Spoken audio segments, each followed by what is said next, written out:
ஜெபம் செய்வோம். பரலோக பிதாவே, இந்த ஞாயிற்றுக்கிழமை காலை ஆராதனை வேளைக்காக உமக்கு நன்றி செலுத்துகிறோம். ஆண்டவரே, ஆண்டவரே, நீர் எங்கள் மீது பாராட்டுகிற உம்முடைய விலையேற பெற்ற அன்பிற்காகவும் இரக்கத்திற்காகவும் உமக்கு நன்றி. ஆண்டவரே, இப்போதும் இந்த ஆராதனை வேளையை உம்முடைய திருப்பிரசனத்தினாலே எங்கள் ஒவ்வொருவரையும் நீரே எங்களை ஆண்டு எங்கள் ஒவ்வொருவரையும் ஆசீர்வதிக்கணுமா வேண்டிக்கிறோம். ஆண்டவரே, ஆண்டவரே, அந்த ஆராதனையின் ஒவ்வொரு பகுதியும் நீரே பொறுப்படுத்தி நடத்தும்.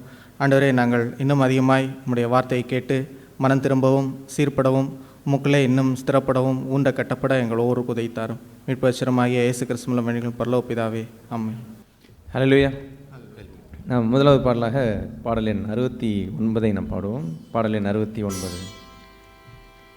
இந்த நாள் வரைக்கும் நம் வாழ் நன்மை செய்கிறவராக இருந்த நம்முடைய ஆண்டவரை உயர்த்தி அவர் செய்த நன்மைகளை எண்ணி இதுவரை செய்த செயல்களுக்காக இயேசுவே உமக்கு ஸ்தோத்திரம் என்று ஆண்டவருக்கு நன்றி உள்ளத்தோடு இந்த பாடலை பாடுவோம்.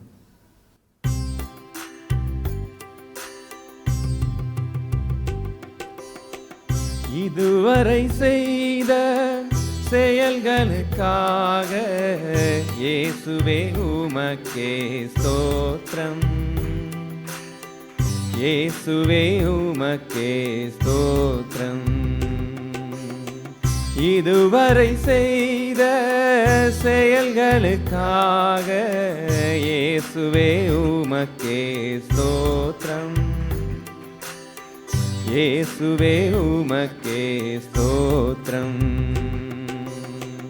உவர் நிலமாக இருந்த என்னை விளை நிலமாக மாற்றிய உம்மை, உவர் நிலமாக இருந்த என்னை விளை நிலமாக மாற்றிய உம்மை, அலைக்கடல் அலைந்து ஓய்கின்ற வரையில் நாவினால் புகழ்ந்து பாடுவே நன்றி. அலைக்கடல் அலைந்து ஓய்கின்ற வரையில் நாவினால் புகழ்ந்து பாடுவே நன்றி, நாவினால் புகழ்ந்து பாடுவே நன்றி. இதுவரை செய்த செயல்களுக்காக இயேசுவே உமக்கே ஸ்தோத்திரம், இயேசுவே உமக்கே ஸ்தோத்திரம். தனிமரமாக இருந்த என்னை கனிமரமாக மாற்றிய உம்மை, தனிமரமாக இருந்த என்னை கனிமரமாக மாற்றிய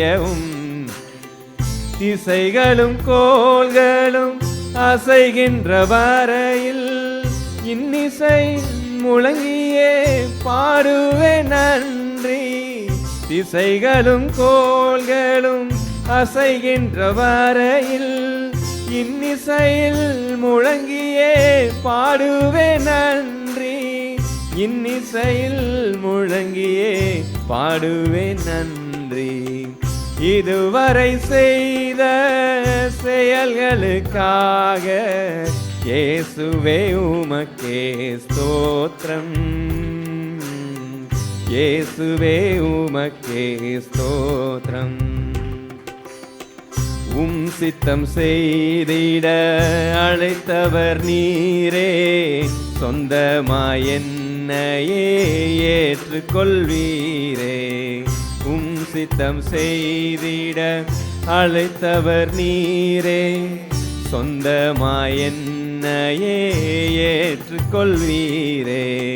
சோர்விலும் தாழ்விலும் சோதனையாவிலும் தாங்கினீ தயவாய் பாடுவே நன்றி.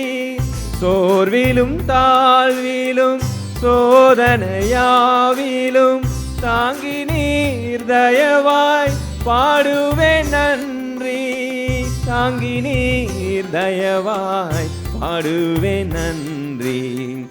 இதுவரை செய்த செயல்களுக்காக இயேசுவே உமக்கே ஸ்தோத்திரம், இயேசுவே உமக்கே ஸ்தோத்திரம். ஹல்லேலூயா. நாம் அடுத்ததாக பாடல் எண் 192 பாடுவோம். பாடல் எண் 192. நாம் சேவிக்கிற நம்முடைய ஆண்டவர் எக்காலத்திலும் அவரை நம்பத்தக்க உண்மையுள்ள ஆண்டவர். அவர் சேனைகளின் கர்த்தர், அவர் நல்லவர், சேதமின்றி நம்மை காப்பவர் என்று ஆண்டவருடைய உத்தமத்தையும் அவருடைய உண்மையையும் எண்ணி இந்த பாடலை ஆண்டவரை மகிமைப்படுத்தி இந்த பாடலை பாடுவோம். சேனைகளின் கர்த்தர் நல்லவரே, சேதமின்றி நம்மை காப்பவரே.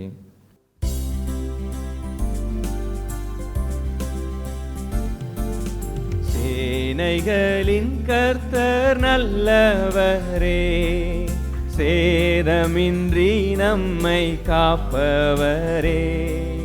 சேனைகளின் கர்த்தர் நல்லவரே, சேதமின்றி நம்மை காப்பவரே.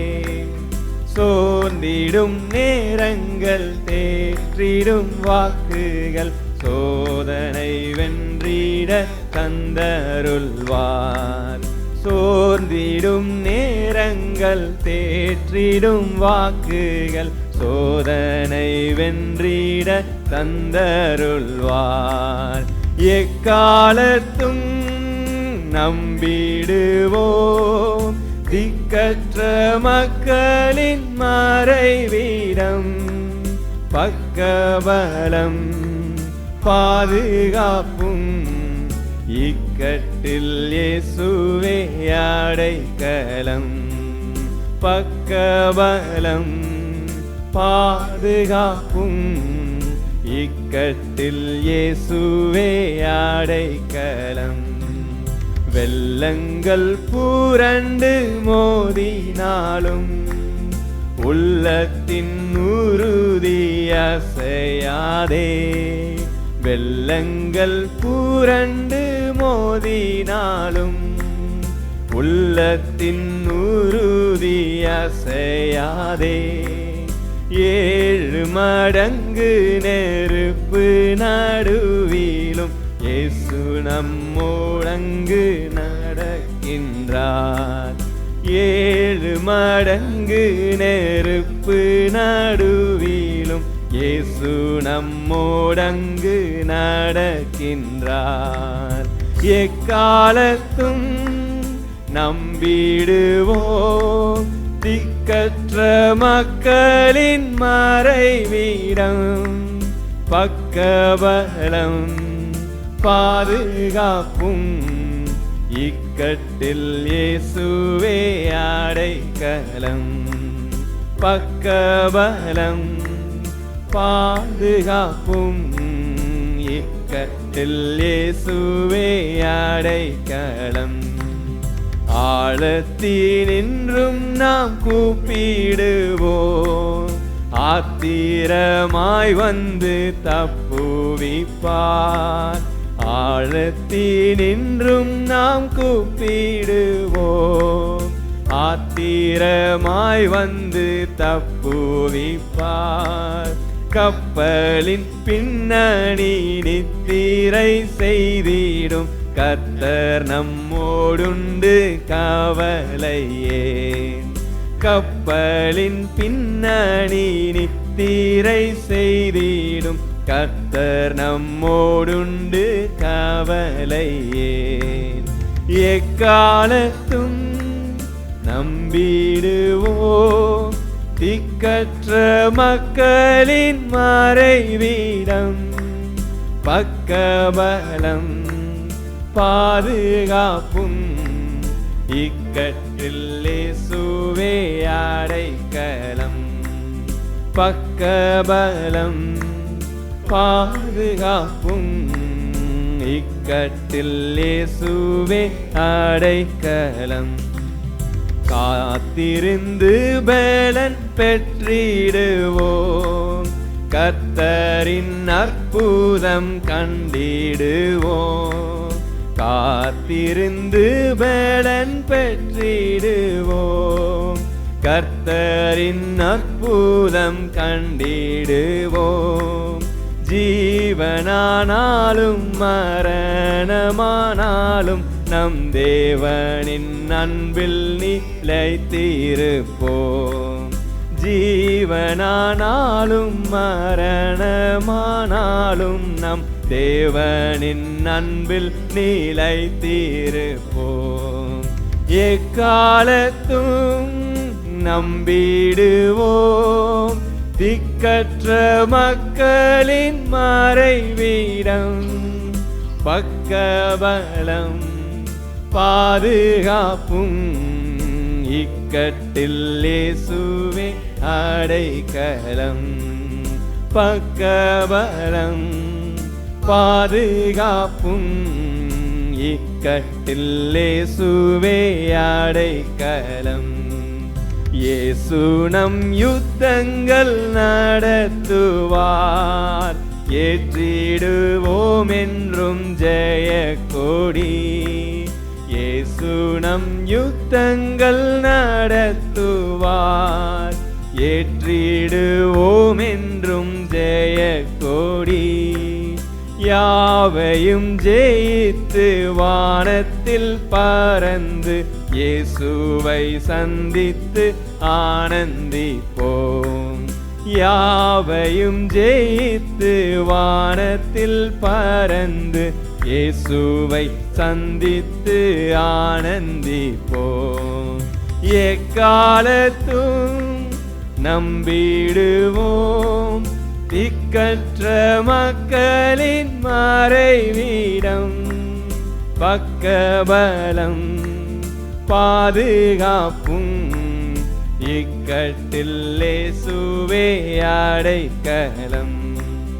பக்கபலம் பாதுகாப்பும் இக்கட்டில் இயேசுவே அடைக்கலம்.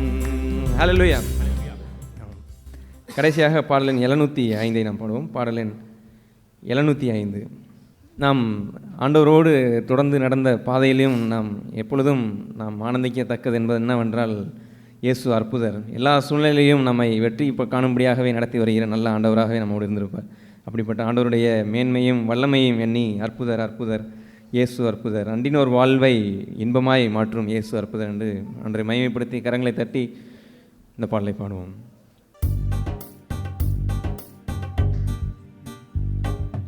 அற்புதர் அற்புதர் அற்புதர் அற்புதர் இயேசு அற்புதர், அண்டினோர் வாழ்வை இன்பமாய் மாற்றும் இயேசு அற்புதர்.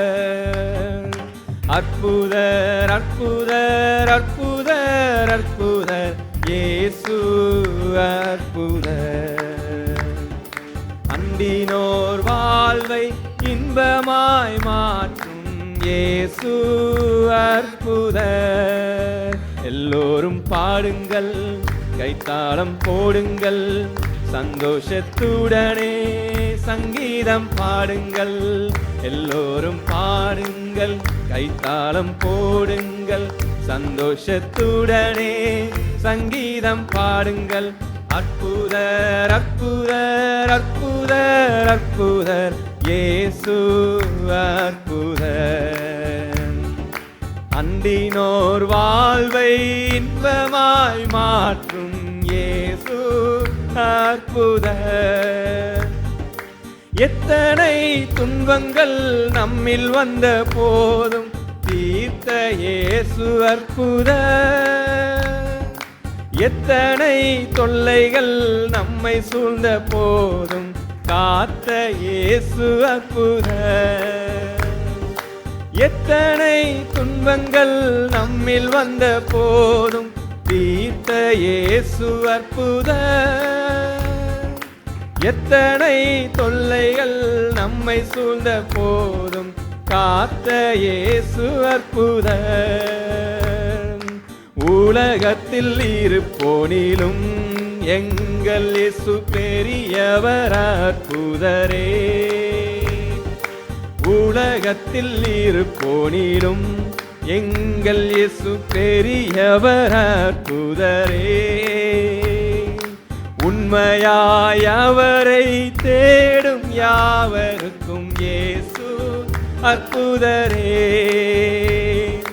உண்மையாய் அவரை தேடும் யாவருக்கும் இயேசு அற்புதரே.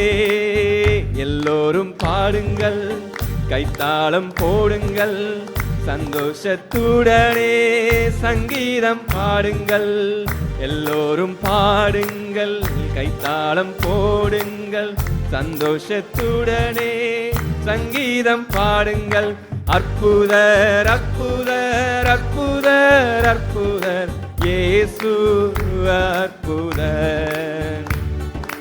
அண்டினோர் வாழ்வை இன்பமாய் மாற்றும் இயேசு அற்புதர்.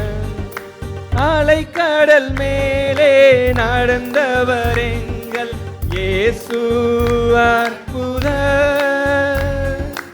அகோர காற்றையும் அமைதிப்படுத்திய இயேசு அற்புதர். அலைக்கடல் மேலே நடந்தவர் எங்கள் இயேசு அற்புதர். அகோர காற்றையும் அமைதிப்படுத்திய இயேசு அற்புதர். அறைந்தனர் சிலுவையிலே ஆண்டவர் மரித்தார் அந்நாளிலே. அறைந்தனர் சிலுவையிலே ஆண்டவர் மரித்தார் அந்நாளிலே. ஆயினும் மூன்றாம் நாள் உயிருடன் எழுந்த இயேசு அற்புதர்.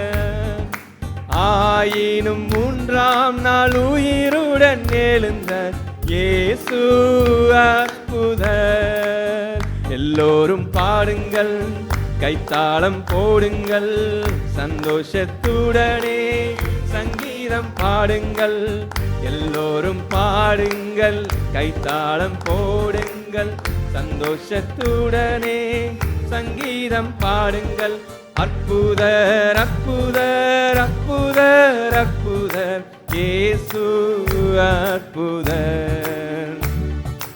அண்டினோர் வாழ்வை இன்பமாய் மாற்றும் இயேசு அற்புதர். அற்புதர் அற்புதர் அற்புதர் அற்புதர் அற்புதர் இயேசு அற்புதர். அண்டினோர் வாழ்வை இன்பமாய் மாற்றும் இயேசு அற்புதர். ஹல்லேலூயா. நாம் எல்லோரும் எழுந்து நிற்போம். நாம் சேனைகளின் கர்த்தர் நல்லவரே.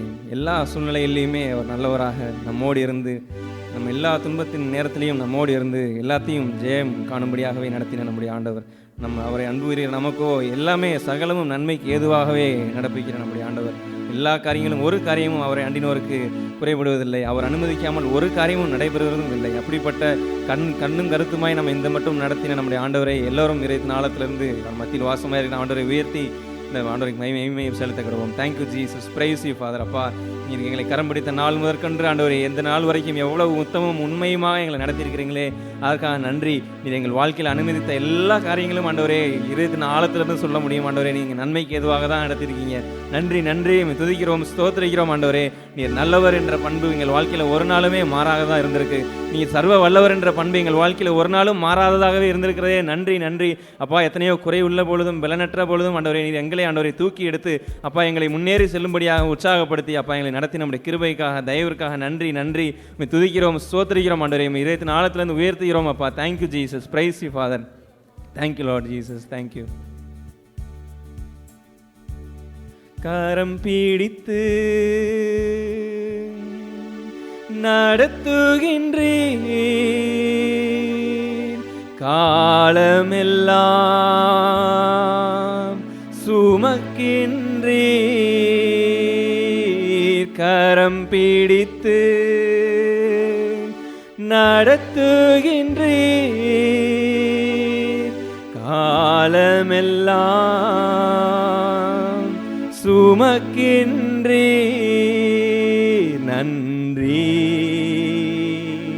நன்றி நன்றி நன்றி. உம்மை உயர்த்தி உயர்த்தி உள்ளம் மகிழுதையா, உம்மை நோக்கி பார்த்து இதயம் துள்ளுதையா. உம்மை உயர்த்தி உயர்த்தி உள்ளம் மகிழுதையா. உம்மை நோக்கி பார்த்து இதயம் துள்ளுதையா. நன்றி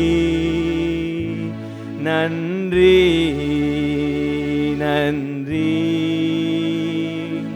நன்றி. நாம் 3 சகோதரர்கள் 3 சகோதரிகள் சுருக்கமாக ஆண்டவருக்கு துதிகளையும் நன்றிகளையும் ஏறெடுப்போம். லூக்கா எழுதின சுவிசேஷம் 6வது அதிகாரம் எடுத்துக்கொள்வோம். லூக்கா 6. நாம் இயேசுவை ஏற்றுக்கொண்டு இயேசுவை விசுவாசித்து அவருடைய நாமத்தை விசுவாசித்து அவருடைய பிள்ளைகளாகும் தேவனுடைய பிள்ளையாகி இந்த பூமியில் நடக்க ஆரம்பித்த ஒரு பாதை. நம்மளுடைய வாழ்க்கை ஓட்டம் எப்படி இருக்கணும்னா அவருடைய நாமத்தை தரித்தவர்களாக தான் அந்த பூமியில் ஓடக்கூடிய ஒரு ஓட்டமாக இருக்கணும். அப்படி அவருடைய நாமத்தின் நிமித்தம் நடக்கும் பொழுது, அந்த அன்பின் பாதையில் நாம் நடக்கும் பொழுது, நாம் எதிர்பாராத அப்படின்னு சொல்லலாமான்னு தெரில, ஆனால் நம்ம வாழ்க்கையில் சந்திக்கிற சில சூழ்நிலைகள்லாம் கவனிக்கும் பொழுது அது நாம் எதிர்பாராத சில காரியங்களாக இருக்கலாம். ஆனால் ஆண்டவர் எல்லாத்தையுமே நமக்கு எதுவுமே சர்ப்ரைஸாக இல்லை. எல்லாத்தையும் ஆண்டவர் வேதத்தில் எல்லாமே நமக்கு சொல்லி வச்சுருக்கிறார். அதே சமயத்தில் நம்ம அன்புனா இதுதான் அப்படின்னு ஒரு டெஃபினிஷனை நம்மளே உலகத்திலேருந்து எக்ஸ்ட்ராக்ட் பண்ணியிருப்போம். ஏதாவது நம்ம பார்க்குற காட்சிகள், இல்லை நம்ம உற்றார் உறவினர்கள், ஆண்டவரை அறியாத ஜனங்கள், இல்லை ஆண்டவரை வேதத்தை கிறிஸ்தவர்களாக இருந்தும் ஆண்டவரை அறிய வேண்டிய விதத்தில் அறியாத ஜனங்கள், இப்படிப்பட்ட ஒரு இடத்துல பார்த்து இப்படி தான் அன்பு இருக்கணும் அப்படின்னு நினச்சிக்கிற ஒரு இடத்துல போய் மாட்டிக்க முடியும். ஆனால் ஆண்டவர் இங்கே ஒரு பாக்கியத்தை நாம் எப்படிப்பட்ட ஒரு விதத்தில் பாக்கியவான்கள், நிறைய காரியங்கள் பாக்கியவான்கள் ஆண்டவர் சொல்லுவார். அதில் ஒரு பாக்கியத்தை நம்ம இங்கே பார்க்குறோம். 22வது வசனம், லூக்கா 6:22. மனுஷகுமாரன் நிமித்தமாக ஜனங்கள் உங்களை பகைத்து உங்களை புறம்பாக்கி உங்களை நிந்தித்து உங்கள் நாமத்தை பொல்லாததென்று தள்ளிவிடும்போது நீங்கள் பாக்கியவான்களாக இருப்பீர்கள்னு சொல்லி ஆண்டவர் இங்கே ஒரு அழகான ஒரு கோணத்தையும் அழகான ஒரு பாக்கியத்தையும் நமக்கு இங்கே சொல்கிறார். அவருடைய நாமத்தை தரித்தவர்களாக நம்ம இருக்கும் பொழுது, அவருடைய நாமத்தின் நிமித்தம் சில பகையோ சில எதிர்ப்பையோ நாம் சந்திக்கும் பொழுது இங்கே ஆண்டவர் சொல்கிறாரு, உங்களை பகைத்து உங்களை புறம்பாக்கி எக்ஸ்க்ளூட் பண்ணுறது, உங்களை நிந்தித்து உங்கள் நாமத்தை பொல்லாததென்று தள்ளிவிடும்போது நீங்கள் பாக்கியவான்களாக இருப்பீர்கள்னு சொல்லி ஆண்டவர் இங்கே ஒரு பாக்கியமாக ஒரு காரியத்தை சொல்கிறாரு. அதோட முடிக்கல. 23 என்ன சொல்கிறாருன்னா, அது அப்படிப்பட்ட ஒரு சம்பவம் உங்கள் வாழ்க்கையில் நேரிடும் பொழுது அந்நாளிலே நீங்கள் சந்தோஷப்பட்டு களி கூறுங்கள், பரலோகத்தில் உங்கள் பலன் மிகுதியாக இருக்கும். அவர்களுடைய பிதாக்கள் தீர்க்கதரிசிகளுக்கும் அப்படியே செய்தார்கள் அப்படின்னு சொல்லி சொல்கிறார். அப்போ அந்த நாளில் அப்படிப்பட்ட ஒரு காரியத்தை நீங்கள் சந்திக்கும் பொழுது நீங்கள் ரிஜாய்ஸ் அப்படின்னு சொல்கிறார். நீங்கள் சந்தோஷப்பட்டு களி கூறுகள்னு சொல்லி ஒரு பாக்கியமான ஒரு காரியத்தை ஆண்டவர் இங்கே சொல்கிறார். வித்தியாசமான ஒரு காரியத்தை ஆண்டவர் நம்ம என்றைக்குமே வேதத்தை படிக்கும் பொழுது நம்மளுடைய ஓன் அண்டர்ஸ்டாண்டிங்கில் தப்பான இருக்கிற அண்டர்ஸ்டாண்டிங் எல்லாமே கொஞ்சம் கொஞ்சமாக ரிமூவ் ஆகிட்டே வரும். ஏன்னா ஆண்டவர் இங்கே சொல்கிற காரியங்கள், ஆண்டவர் நமக்கு காண்பிக்கிற பாதைகள், இப்படி தான் அன்பு இருக்குதுன்னு சொல்லி உலகம் கற்றுக் கொடுத்த காரியத்தெல்லாம் மாற்றி ஒரு விடுதலைக்கு எதுவாக நடத்துவார். நம்ம இதயம் சுருங்கி போயிருக்கிற இதயத்தை நல்லா விரிவடையும்படியாக ஒரு ப்ராட் ஹார்ட்டடாக மாற்றும்படியாக தான் ஆண்டவர் நமக்கு நடத்துகிறார் எல்லா பாதையிலையுமே. அப்படிப்பட்ட ஒரு காரியமாக தான் இங்கே பார்க்குறோம். இதை சொல்லிவிட்டு நம்ம அங்கே 27வது வசனத்தில் அவர் சொல்கிறார், எனக்கு செவி கொடுக்குற உங்களுக்கு நான் சொல்லுகிறேன்னு சொல்லிட்டு ஆரம்பிக்கிறார். உங்கள் சத்துருக்களை சிநேகிங்கள், உங்களை பகைக்கிறவர்களுக்கு நன்மை செய்யுங்கள் அப்படின்னு சொல்லிட்டு சொல்கிறார். அப்போ என் சத்துருக்களை எனக்கு ஒரு எனிமின்றது, நான் மற்றவங்களுக்கு எனிமி ஆகிறதில்ல, ஆனால் எனக்கு எதிரிகள்னு வரக்கூடும் இந்த பூமியில் வாழ்க்கையில். அது யாராக வேணாலும் இருக்கலாம், எப்படிப்பட்ட ரொம்ப நெருங்கின குடும்பத்தாராக கூட இருக்கலாம். ஆனால் எந்த சூழ்நிலையாக இருந்தாலும் அவங்களை நீங்கள் நேசிக்கிறதா என்னுடைய பங்கு. நன்மை செய்கிறவங்களுக்கு தீமை செய்கிறவங்களுக்கு நான் நன்மை செய்கிறது தான் என்னுடைய பங்கு. ஏன்னா இந்த சாதாரணமான இந்த உலக வாழ்க்கையிலையுமே ஈவன் கிறிஸ்தவர்கள் கூட எனக்கு அவங்களுக்கும் செட் ஆகாது. அவங்க ஏதோ எனக்கு மாறாக பேசுகிறாங்க, எனக்கு தீமை செஞ்சுட்டாங்க, அதனால் நான் அவங்களுக்கு தீமை செய்கிறேன்னு சொல்கிறது சிலர் இருந்தாலும் சிலர் தீமை செய்கிறத காட்டிலும் அன்பு செலுத்துறதுக்கும் அவங்களுக்கு நன்மை செய்கிறதையும் மனதார செய்கிறதுக்கு விருப்பம் இல்லாமல் இந்த மாதிரி ஆண்டவருடைய வார்த்தைகள் எல்லாத்தையுமே ஓவர்லுக் பண்ணிவிட்டு கண்டும் காணாதபடி நாம் தனியாக போயிடலாம் அப்படின்னு சொல்லி போகக்கூடிய ஒரு இடத்துல கூடும். அதான் இங்கே சொல்கிறார் ஆண்டவர். இங்கே 32வது வசனத்தில் ஒரு காரியத்தை அங்கே எடுத்துரைக்கிறார். அதாவது என்னென்னா, உங்களை சிநேகிக்கிறவர்களையே நீங்கள் சிநேகித்தால் உங்களுக்கு பலன் என்ன? பாவிகளும் தங்களை சிநேகிக்கிறவர்களை சிநேகிக்கிறார்களே அப்படின்னு சொல்கிறார்.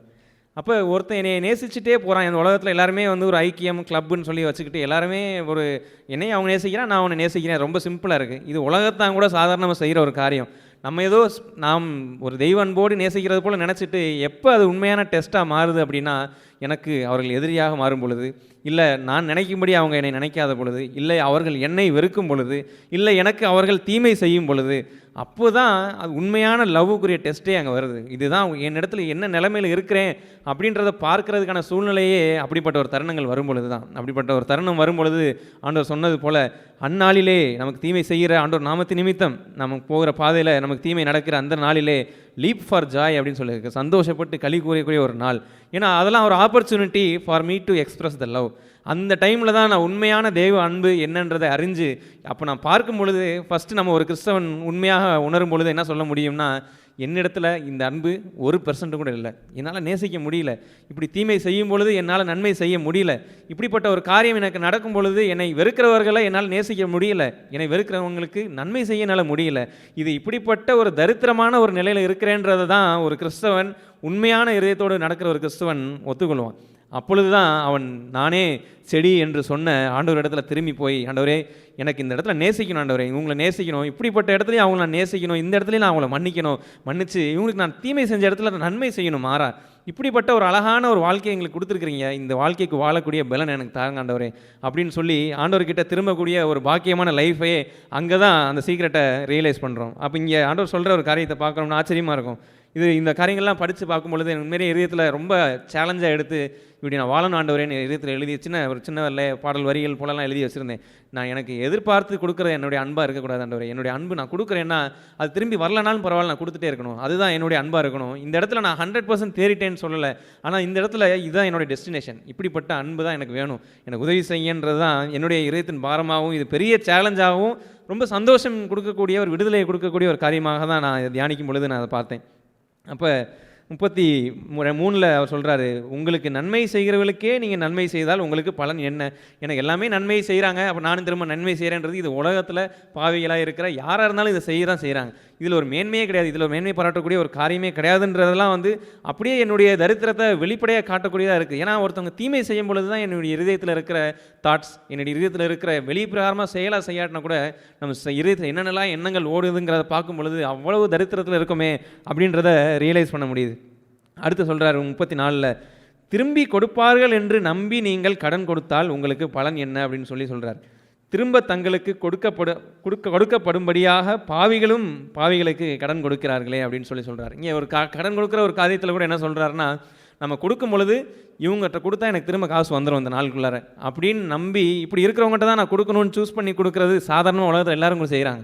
ஆனால் உண்மையிலே இந்த காசு எனக்கு திரும்ப வராட்டினாலும் பரவாயில்ல, இவங்களால என்னால் திரும்ப கொடுக்க முடியுமான்னு தெரியலன்னு ஒரு சூழ்நிலை இருக்கும்போதுமே கூட ஒரு காரியமோ ஒரு பொருளோ பணமோ எதுவோ இருக்கட்டும் எல்லாமே இங்கே சேருது. அப்போ நான் வராட்டினாலும் பரவாயில்ல அப்படி நான் கொடுக்கக்கூடிய ஒரு இடத்துல இருக்கிற ஒரு அன்போட டெஃபினிஷனை இங்கே உனக்கு கொடுக்குறாரு. அப்போ இதெல்லாம் வாசிக்கும் பொழுது இந்த அன்புக்குரிய டெஃபினிஷனே டிஃப்ரெண்ட்டாக மாறுது. இந்த மாதிரி காரியங்களை பார்க்கும் பொழுது நான் இந்த நாள் வரைக்கும் புரிந்திருந்த அன்பு எல்லாம் குப்பை என்று ஓரமாக ஒதுக்கி வச்சுட்டு இப்படிப்பட்ட அன்பு எனக்கு வேணும், தீமை செய்கிறவர்களுக்கு நன்மை செய்கிற அந்த இடம், எனக்கு என்னை வெறுக்கிறவர்களை நான் நேசிக்கக்கூடிய அந்த இடம், இப்படி இருக்கும் பொழுது உண்மையிலே எல்லா இடத்துலையுமே வேலை ஸ்தலம், குடும்ப வாழ்க்கை, ஃபேமிலி, ஹஸ்பண்ட் அண்ட் ஒய்ஃப் வாழ்க்கை, நம்ம சபையில் இருக்கக்கூடிய வாழ்க்கை, எல்லா இடத்துலையுமே பார்க்கும் பொழுது நான் நினைக்கும்படியாக மற்றவர் என்னை ட்ரீட் பண்ணலை அப்படின்றத பார்த்த உடனே நொடிஞ்சு போய் மனம் நொடிஞ்சு அஃபண்ட் ஆகி திரும்பியும் மாறாக தீமை செய்து விட்டு இல்லை அப்படியே கலைந்து அஃபண்டாகி போகக்கூடிய ஒரு இடத்துலலாம் ஈஸியாக அந்த போகிறதுக்கு காரணம் என்னென்னா மனுஷயுகம் அவ்வளவாய் அடைச்சிருக்கிறனால நம்முடைய உலகத்தின் பிரகாரமான அன்பை தான் நம்ம மைண்டில் இதயத்தில் வச்சுருக்கிறனால அன்பு இருக்குதுன்னு நினச்சிக்கிறோம். ஆனால் இப்படி நடக்கலைன்னு சொல்லிட்டு பயங்கரமாக டிஃபரெண்ட் நம்ம அஃபண்டாகி ஆண்டவரை விட்டு விலகி போகிற இடத்துக்கு கூட போய் அப்படி ஒரு டேஞ்சர்லையும் போய் முடிய முடியும். ஆனால் இந்த அன்பை நம்ம பார்க்கும் பொழுது இப்படி தான் அவருடைய நாமத்தின் நிமித்தம் நான் சந்திக்கிற எல்லா சூழ்நிலையிலையுமே நான் பிரதிபலிக்கணும். I should love what ever, இது ஒன்வே தான், இது திரும்பியும் நான் எதிர்பார்க்குற ஒரு காரியமே கிடையாதுங்கிறது தான் ஆண்டவர் இங்கே அழகாக வெளியே எடுத்து சொல்கிறாரு. அப்போ அடுத்து இது சொல்லிட்டு என்ன சொல்கிறாருன்னா 35 உங்கள் சத்துருக்களை சிநேகியுங்கள், நன்மை செய்யுங்கள், கைமாறு கருதாமல் கடன் கொடுங்கள், அப்பொழுது உங்கள் பலன் மிகுதியாக இருக்கும்னு சொல்லி ரிவார்ட் இன் ஹெவனை குறிச்சும் சொல்கிறார். அங்கே 23 அதான் சொல்கிறார், for indeed your reward is great in ஹெவன்னு சொல்கிறார். அடுத்து இங்கேயும் அதை சொல்கிறாரு, உங்கள் பலன் மிகுதியாக இருக்கும், உன்னதமானவருக்கு நீங்கள் பிள்ளைகளாக இருப்பீர்கள் அப்படின்னு சொல்கிறார். அவர் நன்றியிராது இருக்கிறவர்களுக்கும் துரோகிகளுக்கும் நன்மை செய்கிறாரே அப்படின்னு சொல்லி, ஆகையால் உங்கள் பிதா இரக்கமுள்ளவராக இருக்கிறது போல நீங்களும் இரக்கமுள்ளவர்களாக இருங்கள்னு சொல்லி அழகாக இந்த காரியத்தை ஆண்டவர் சொல்லுவார். அப்போ எல்லாத்துலேயுமே ஆண்டவர் நம்மகிட்ட எதிர்பார்க்கறது என்னென்னா, நம்ம திரும்பி எதையும் எதிர்பார்த்து செய்ய வேண்டாம் அப்படின்றது தான். எந்த காரியமாக இருந்தாலும் சரி, என்னுடைய அன்பு நான் கொடுக்கும் பொழுது என் இடத்துல திரும்பி வரணும் அப்படின்னு சொல்லி செலுத்துகிற அன்பில் ஏமாற்றம் கண்டிப்பாக வரும். அப்படி ஏமாற்றம் வரும் பொழுது நம்ம ஆண்டவர் சோர்வடைவோம். உண்மையே ஒரு விதத்தில் இந்த சத்தியத்தை அறியாமல் ஆண்டவரை அறிஞ்சு கொள்ளணும்னு ஒரு விருப்பத்தில் வாழ்கிற சோர்வடையவும் கூடும். ஆனால் இந்த காரியத்தை பார்க்கும் பொழுது என்னிடத்துல இல்லை, ஆனால் இருக்கிற ஒரு இடத்துல நல்லா போக முடியும். எனிதிங் மனுஷனால் கூடாத காரியம் தேவனால் கூடும் நம்ம வேதத்தில் தியானிக்கிறது போல், என்னால் முடியல ஆண்டவரே, ஆனால் உம்மால் முடியும். உம்மோடு சேர்ந்து இருக்கும் பொழுது இந்த சூழ்நிலையில் நான் அன்பு செலுத்த முடியும். என்னால் என்னெல்லாம் கொடுக்க முடியாதுன்னு நினைக்கிறேனோ அது எல்லாத்தையுமே என்னால் கொடுக்க முடியும்னு சொல்லி கேட்குற இடத்துலையும் தேடுற இடத்துலையும் தட்டுற இடத்துலையும் போய் நிற்கிற ஒரு அழகான ஒரு பாக்கியமான வாழ்க்கை தான் ஆண்டவர் இந்த பூமியில் வச்சுருக்கிறார். ஸோ இப்படிப்பட்ட அன்பு 1 கொரிந்தியர் 13 நிறைய காரியங்கள் இருக்குது. அதை நம்ம தியானிக்கிறதுக்கு நேரம் இல்லாட்டினாலும் அதில் போய் அதில் நிறைய சப்ஜெக்ட்ஸ் இருக்கும். அதை பார்த்தீங்கன்னா எல்லாம் லவ் சஃபர்ஸ் லாங் அப்படின்னு சொல்லியிருக்கும். நான் என்னையவே வச்சு என்றைக்குமே ஆண்டவர் சமூகத்தில் யோசித்து பார்க்கும் பொழுது, நான் ரட்சிக்கப்பட்டது எப்படி அப்படின்றத பார்க்கும் பொழுது, நான் ஒரு ஹோப்லெஸ் பர்சனாக இருந்தேன். ஒரு எனக்கு என்னை இதுக்கு மேலே எனக்கு ஆண்டவர்கிட்ட போகிறதும் வாழ்கிற வாழ்க்கையும் இருக்குமா, இந்த வாழ்க்கை எதுக்கு அப்படின்றதும், இந்த வாழ்க்கையில் என்னால் ஒரு பயனடைய முடியுமா அப்படின்ற ஒரு ஹோப்லெஸ் லைஃப்பில் தான் இருக்கும் பொழுதும் அவரை எத்தனையோ முறை நான் உதறி தள்ளி அவருடைய சமூகத்துக்கு செல்லாமல், அவருடைய தேடுற ஒரு இடத்துல போய் இருக்காமல், அவர் என்னை எத்தனையோ முறை தேடி வந்து அவருடைய கிருபையை செலுத்தின பொழுதும் அதை உதாசனம் பண்ணி இந்த வாழ்ந்த வாழ்க்கையிலையுமே கூட அவர் என்மேல் வைத்திருந்த அன்பு நீடிய பொறுமையான அன்பு. அந்த நீடிய பொறுமைன்ற வார்த்தை உண்மையிலே எனக்கு ரொம்ப பிடிச்ச ஒரு வார்த்தை. 1 கொரிந்தியர் 13 இருக்குன்னு நினைக்கிறேன். லவ் சஃபர்ஸ் லாங் அப்படின்னு சொல்லியிருக்கோம். It suffers. உண்மையிலே அவர் நான் மாறணும்னு தான் விரும்புகிறாரு. ஆனால் அந்த நேரத்துலையுமே கூட நான் மாறாமல் அந்த இடத்துல நான் முரட்டாட்டம் செய்யும் பொழுதும், ஆண்டவரை விட்டு விலகி போகும் பொழுதும் அவர் என் மேலே பொறுமையாக இருக்கிறார். நிதானமாக இருந்து என் மகன் என்கிட்ட திரும்ப வருவான், புரிஞ்சு கொள்ளுவான் அப்படின்னு சொல்லி, திரும்ப அந்த அன்புக்கு வருவான்னு சொல்லி அவ்வளவாய் காத்திருந்த அந்த நீடிய பொறுமை, அப்படிப்பட்ட ஒரு அன்பை, love suffers long and is kind அப்படின்னு சொல்லியிருக்கோம். அதுதான் உண்மையிலே அந்த தேவனுடைய அன்பு என்னன்றதை புரியும். ஏன்னா அந்த 1 கொரிந்தியர் 13 நம்ம படிக்கும் போது இருக்கும், ஒருத்தன் தன் உடலையே சுட கொடுத்தாலும் அன்னதானம் செஞ்சாலும் அன்பு இல்லை, ஏன்னா ஒன்றும் இல்லைன்னு சொல்லும் பொழுது இது ஒரு ரியாலிட்டியை கொடுக்குது. நான் அன்பு இல்லாமல் வெளிப்படாரமாக சில காரியங்களை செய்ய முடியுன்றதையும் காமிக்குது. அப்போ என்னுடைய இருதயத்தில் நான் புற்று பார்க்கும் பொழுது, என் தரித்திரத்தை உணர்ந்தவனாய் ஆவியில் எளிமை உள்ளவன் பாக்கியவான் அப்படின்னு சொல்லி நம்ம ஆண்டவர் இடத்துல போகிற அந்த பாக்கியத்தையும், ஆண்டவர் அந்த இடத்துல அவருடைய அன்பை பரிசுத்த ஆவியானவர் மூலமாக நமக்கு கொடுக்கும் பொழுது நமக்கே ஆச்சரியமாக இருக்கும். இந்த பர்சனை இப்படிப்பட்டவங்கள நான் நேசிப்பேன் நான் நினச்சி கூட பார்த்தது இல்லை, ஆனால் இப்பொழுது என்னால் அவங்கள நேசிக்க முடியுது, என்னால் அவங்களுக்கு அன்பு கூற முடியுது. என் மனைவி எனக்கும் கல்யாணமான முதற்கண்டு எனக்கும் என் மனைவிக்கும், இல்லை எனக்கும் என் கணவனுக்கும், இல்லை எனக்கும் என் பிள்ளைகளுக்கும் எல்லாமே கான்ட்ரடிக்ஷனாகவே இருந்த ஒரு காரியம் எல்லாம் மாறி, கான்ட்ரடிக்ஷன் இருக்கட்டும் ஒரு பக்கம், ஆனால் என்னுடைய பங்கு எல்லாம் ஒன்வேயாக மாறிடுச்சு. என்னுடைய பங்கு எல்லாமே ஒன்றுமே எதிர்பார்க்காமல் கொடுக்கறதா மாறிடுச்சு. அன்பு எதுவுமே எனக்கு திரும்ப வரலனாலும் பரவாயில்ல, நான் கொடுப்பேன் அப்படின்ற ஒரு கொடுக்கக்கூடிய ஒரு அழகான பாக்கியமான ஒரு வாழ்க்கையாக மாறுறது உண்மையிலே ஒரு விடுதலையான ஒரு வாழ்க்கை. இதுதான் எல்லா இடத்துலையுமே ஒரு சமாதானத்தை கொடுக்கக்கூடிய குடும்ப வாழ்க்கையிலையும் சரி, சபை வாழ்க்கையிலையும் சரி, நம்ம உலகப்பரமாக வேலைக்கு போகிற வேலை ஸ்தலங்களாக இருக்கட்டும், உற்றார் உறவினர்களாக இருக்கட்டும், எல்லா இடத்துலையுமே ஒரு சமாதானத்துக்கு ஏதுவான ஒரு வாழ்க்கையை தான் ஆண்டவர் இங்கே எடுத்து சொல்கிறார். இது ஒன்றும் கஷ்டமானதையோ நமக்கு தீமையானதையோலாம் சொல்லலை, நம்மளால் முடியாததான் உண்மைதான். ஆனால் ஆண்டவர் இங்கே வச்சிருக்கிறது ஒரு விடுதலையின் பாதையை நமக்கு அழகாக காமிக்கிறார். இந்த வழியில் போ, உனக்கு தீமை செய்கிறவங்களாம் வரட்டும், வந்தாலும் பரவாயில்ல, என் நாமத்தினால் நீ நிந்திக்கப்படுற, என் நாமத்து நிமித்தம் நீ துன்பப்படுற அப்படின்னா நீ பாக்கியவான். அந்த பாக்கியத்தை என்ன உனக்கு, indeed is your great is your reward in heaven, you walk ஃபார்வர்டுன்னு சொல்லி என்னை முன்னாடி செல்லும்படியாகவே அன்போடு நடத்துகிற நம்ம நல்ல ஆண்டவர். அவர் வாழாதது எதுவுமே சொல்லலை, அவர் அன்பு ஆண்டவர் வாழ்ந்தவர். அந்த சிலுவையில் அவ்வளவு கோர தருணத்தில் கூட ஆண்டவர் சொன்ன அந்த காரியம், தாங்கள் என்ன செய்கிறோம் என்று அறியாமல் செய்கிறார் ஆண்டவர், அவங்க மன்னிங்கன்னு சொல்கிறாரு. அவ்வளவு அவர் தீமை தான் செஞ்சாங்க. ஆனால் அந்த சூழ்நிலையில் கூட ஆண்டவர் அவங்களுக்கு சொன்ன ஒரு காரியம், ஆச்சரியமான ஒரு காரியம், அவர்கள் என்ன செய்கிறாங்க என்று அறியாமல் செய்கிறாங்கப்பா, அவங்க மன்னிங்க அப்படின்னு வச்சுருந்த அந்த அன்பு இருக்கே, இது ஏதோ பார்த்து அவர் இயேசுப்பா அப்படி சொல்லிட்டாருலாம் கிடையாது. அவர் நமக்கு சேலஞ்சாக எல்லாத்தையுமே வச்சு வாழ்ந்து காமிச்சு தான் போயிருக்காரு. அப்போ நானும் இப்படிப்பட்ட அன்பை பிரதிபலிக்கக்கூடிய ஒரு தரத்தில் இருக்கணும். அந்த 1 கொரிந்தியர் 13 முடிஞ்சு 14 முதல் வசனத்திலே ஆரம்பிக்கும் பொழுது எப்படி ஆரம்பிக்குன்னா, பர்சியூ லவ் அப்படின்னு இருக்கும். அன்பை தொடருங்க, அன்பை பின்தொடருங்க. நமக்கு குறைவாக இருக்கலாம், ஆனால் வி ஷுட் க்ரோ இன் லவ்வில். அப்படியே அன்பு, ஆண்டவருடைய அன்பில், தெய்வ அன்பு, இதயத்தில் மனுஷிக அன்பு எல்லாம் கலைச்சி வச்சுட்டு தெய்வ அன்பை இதயத்தில் வைக்கும் பொழுது நமக்குள்ள அவ்வளோ டெலிவரன்ஸ், அவ்வளோ விடுதலையான ஒரு வாழ்க்கைக்கு நேராக தான் ஆண்டவர் நடத்துகிறார். இப்படிப்பட்ட ஒரு பாக்கியத்தை உணர்ந்தவர்களாய் அவருடைய நாமத்தின் நிமித்தம் எனக்கு தீமைகள் நேரிடும் பொழுது, எதிரிகள் வரும் பொழுது, என்னை எக்ஸ்க்ளூட் பண்ணும் பொழுது, ஒதுக்கும் பொழுது, எல்லா காரியங்களுமே என் நன்மைக்குன்னு தான். இது எல்லாமே எனக்கு ஒரு பாக்கியம் என்பது ஆப்பர்ச்சுனிட்டின்றதை உணர்ந்து, இந்த ஆப்பர்ச்சுனிட்டியில் நான் என்னுடைய தரித்திரத்தை உணர்ந்து ஆண்டவர்கிட்ட போய் நான் ஐஸ்வர்யவானாக மாறக்கூடிய ஒரு தருணம், பரலோகத்தில் பொக்கிஷங்களை சேர்க்கக்கூடிய அந்த தருணம், அந்த இடத்துல நான் திரும்பியும் மாறாக மனுஷன் இம்பாசிபிளாக நடக்கிற இந்த இப்படிப்பட்ட சூழ்நிலையில் இந்த கடலில் நடக்க முடியாது, நடந்தால் முங்கிடுவேன்னு சொல்கிற அந்த இடத்துல ஆச்சரியமாக ஆண்டவர் ஒரு வல்லமையை கொடுத்து அந்த கடலின் மேல் நடக்கக்கூடிய ஒரு தன்மை. இந்த சூழ்நிலையில் இவங்களை எப்படி இவங்க அன்பு செலுத்தினாங்கன்றது மனுஷனுக்கு புரியாது, ஆனால் தேவனால் கூடும் என்பது தேவனை அறிந்தவனுக்கு தான் புரியும். இப்படிப்பட்ட ஒரு பாக்கியமான ஒரு வாழ்க்கை சபையாய் நம்ம எல்லோரும் கை கொண்டோமானால் நம்ம எல்லா வாழ்க்கையிலையுமே சரி ஒரு விடுதலை, எல்லா வாழ்க்கையிலையும் ஒரு ஏமாற்றம் இருக்காது, எல்லா வாழ்க்கையிலையுமே தெய்வ அன்பு பெருகக்கூடிய ஒரு வாழ்க்கையை நோக்கி அன்பை தொடரக்கூடிய ஒரு அழகான ஒரு வாழ்க்கைக்குள்ளார பிரவேசிக்கும் பொழுது ஒரு விடுதலையான வாழ்க்கைக்கு நேராக தான் ஆண்டவர் நடத்துவார். இப்படிப்பட்ட ஒரு பாக்கியமான வாழ்க்கையை எல்லோரும் உணர்ந்தவர்களாய் இந்த அன்பை நம் இதயத்தில் பெற்று நம் அன்பை குறித்து தவறான அண்டர்ஸ்டாண்டிங் உலகத்திலேருந்து பெற்றிருக்கிற டெஃபினேஷன் எல்லாத்தையும் தூக்கி குப்பையில் போட்டுட்டு தேவன் நமக்கு காண்பித்திருக்கிற இந்த அன்பின் பாதையில் நம்ம எல்லோரும் நடக்க கிடவோம். ஆமென். தேவன் பேசின வார்த்தைகளுக்காக நான் தேவனுக்கு நன்றி செலுத்துகிறேன். ஆண்டவருடைய நாமத்து நிமித்தம் நாம் இந்த உலக வாழ்க்கையிலே சில நிந்தைக்குள்ளாகவோ சில துன்பத்துக்குள்ளாகவோ நாம் செல்லும்போது ஆண்டவர் அதன் மூலமாய் அநேக ஆவிக்குரிய பொக்கிஷங்களை நாம் சுதந்திரிக்கும்படியாக அந்த சூழ்நிலைகளை பயன்படுத்த முடியும் என்று நான் விசுவாசிக்கிறேன்.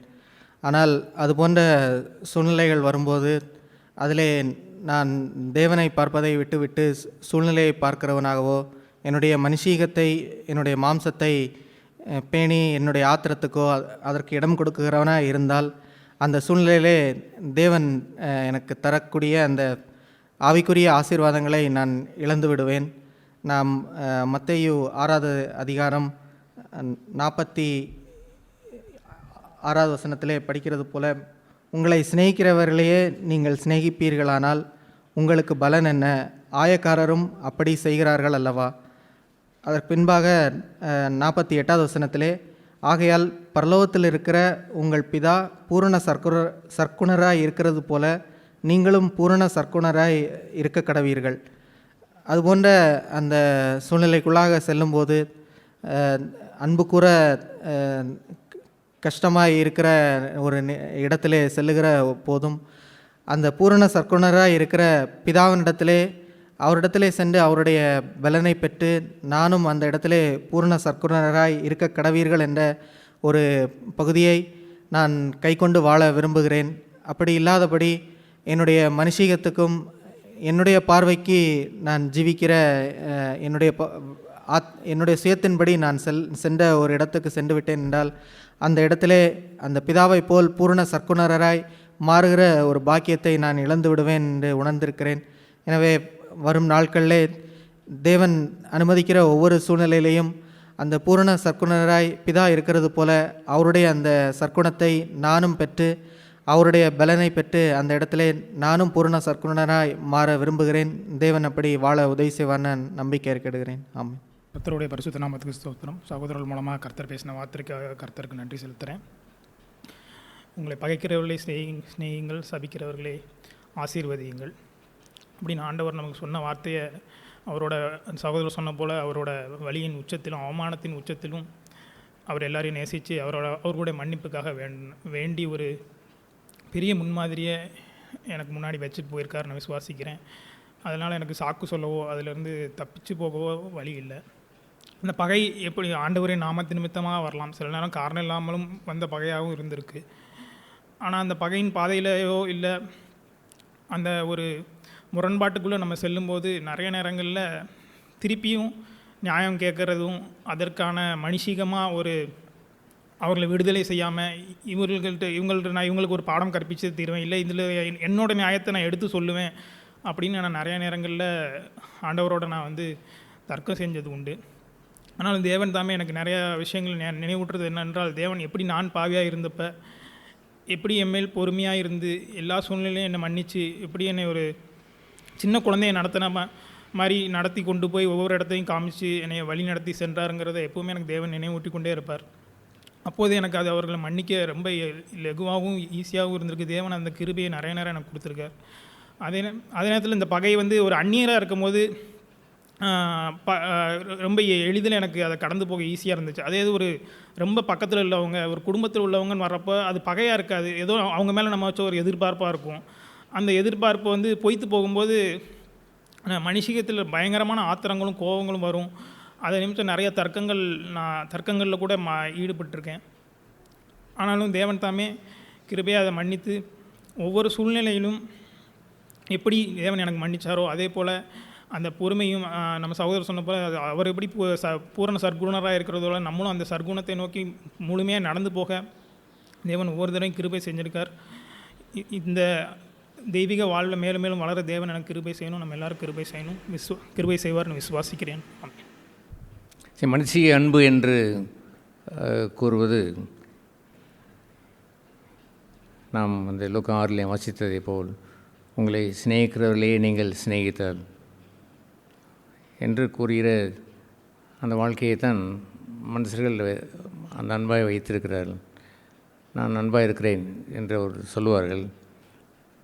பட் அவருடைய அன்பு எப்படிப்பட்டது என்று சொன்னால், தங்களை அவர்கள் மறுபடியும் சிநேகிப்பார்கள், கொடுத்ததை திரும்ப கொடுப்பார்கள். நீங்களும் அப்படி கொடுக்கக்கூடாது என்று சொன்னாலும் நீங்கள் அவர்கள் கடன் கொடுத்ததை திரும்ப கொடுப்பார்கள் என்று எண்ணி பெறுவதை போல் அன்பை ஒரு கடன் கொடுத்ததை போல் கொடுப்பது சரியல்ல. அன்பை தவிர வேறு ஒன்றுக்கும் நீ கடன்படாது என்று சொல்வதை, அதை ஒன்வே டிராபிக், அதை அன்பை நான் செலுத்த வேண்டியது என்னுடைய கடமை, என்னுடைய கடன் என்று அறிந்திருக்க வேண்டும். தேவன் எப்படி நம்மீது வைத்த அந்த அன்பை அவர் நமக்கு வைத்து அது ஒரு கடனை போலதான். நம் தரித்திரர்களாக இருந்தோம், நம்மை ஐஸ்வர்யவான்களாய் மாற்றும்படி he gave his whole life, தன்னுடைய முழு அன்பையும் ஜீவனையும் அவர் விட்டார். அவர் அன்பு வந்து சபைக்கு தன்னை ஒப்பு கொடுத்தார் என்று எழுதியிருக்கிறது. அப்படி வேண்டுமென்றால் இருக்கலாம் வெளியே ஐ கேன் கிவ், ஒரு கடனை கொடுப்பதை போல் திரும்ப வாங்குவதற்காக கடனை கொடுப்பதை போல் ஒரு நாளும் ஆண்டவருடைய அன்பு இருப்பதில்லை. ஆகவே மனுஷர்கள் சொல்வதெல்லாம் சத்ருவை அவர்கள் வரும்பொழுது பயப்பார்கள் என்றால் அவர்கள் தங்களுக்கு அவர்கள் சத்ருவாய் இருக்கிறபடினாலே, அல்லது அவர்கள் கைமாறு கருதாமல் அவர்கள் கொடுக்க முடிவதில்லை. அவன் எண்ணத்தை கொடுப்பான் அந்த சத்ரு. அவனுக்கு நீ என்ன செய்தாலும் யூ ஒன்ட் கிவ் எனிதிங், ஒன்றும் உங்களுக்கு கொடுக்க போவதில்லை. ஆகவே யூ டோன்ட் லவ் ஹிம், அவனை நீங்கள் நேசிப்பதில்லை. ஆனால் இந்த பக்கம் வரும்பொழுது உங்களை நேசிக்கிறவர்களே நீங்கள் நேசிக்கிற ஒரு இடம் ஒன்று வருகிறது.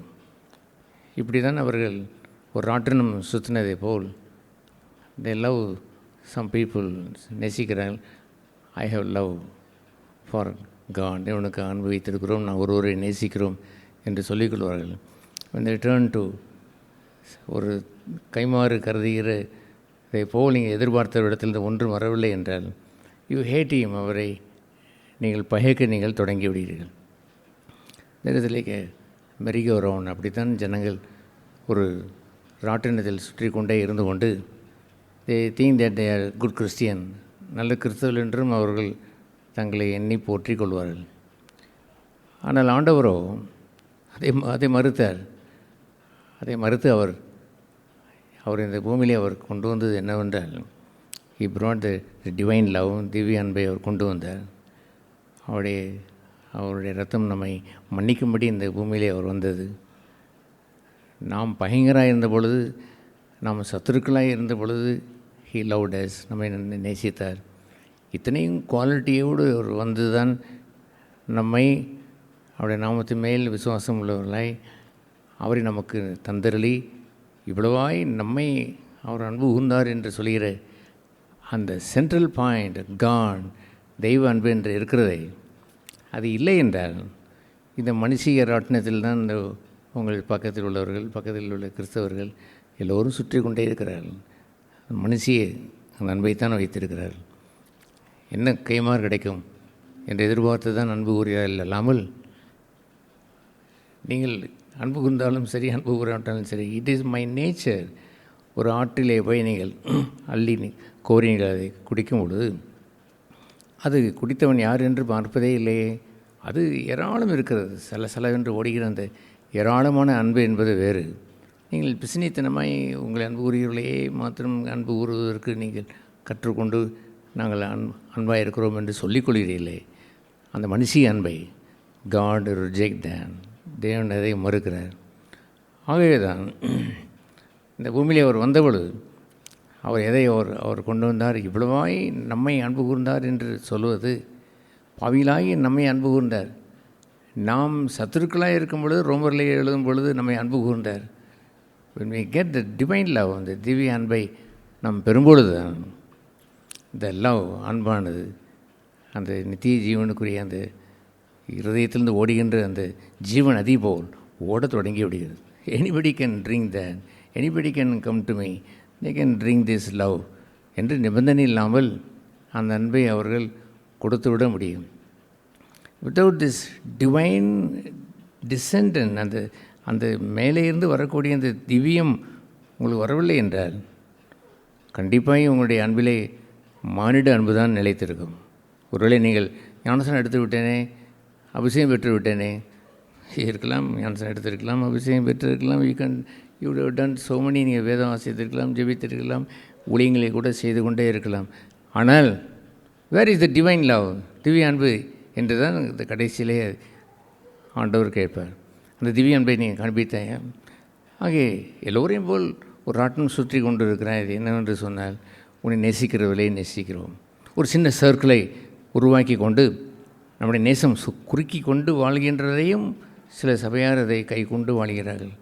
லவ் அவசல்ஸ், நம்மை மாத்திரமே நேசிக்கிற, ஒருவர் நேசிக்கிறது என்று சொல்வது எல்லாம் நமக்குள் தான் இருக்க வேண்டும் என்பதை போல் நேசம் என்பது உலகத்திற்குரியது என்பதை ஆண்டவர் எப்படி அவர் காண்பித்தார்.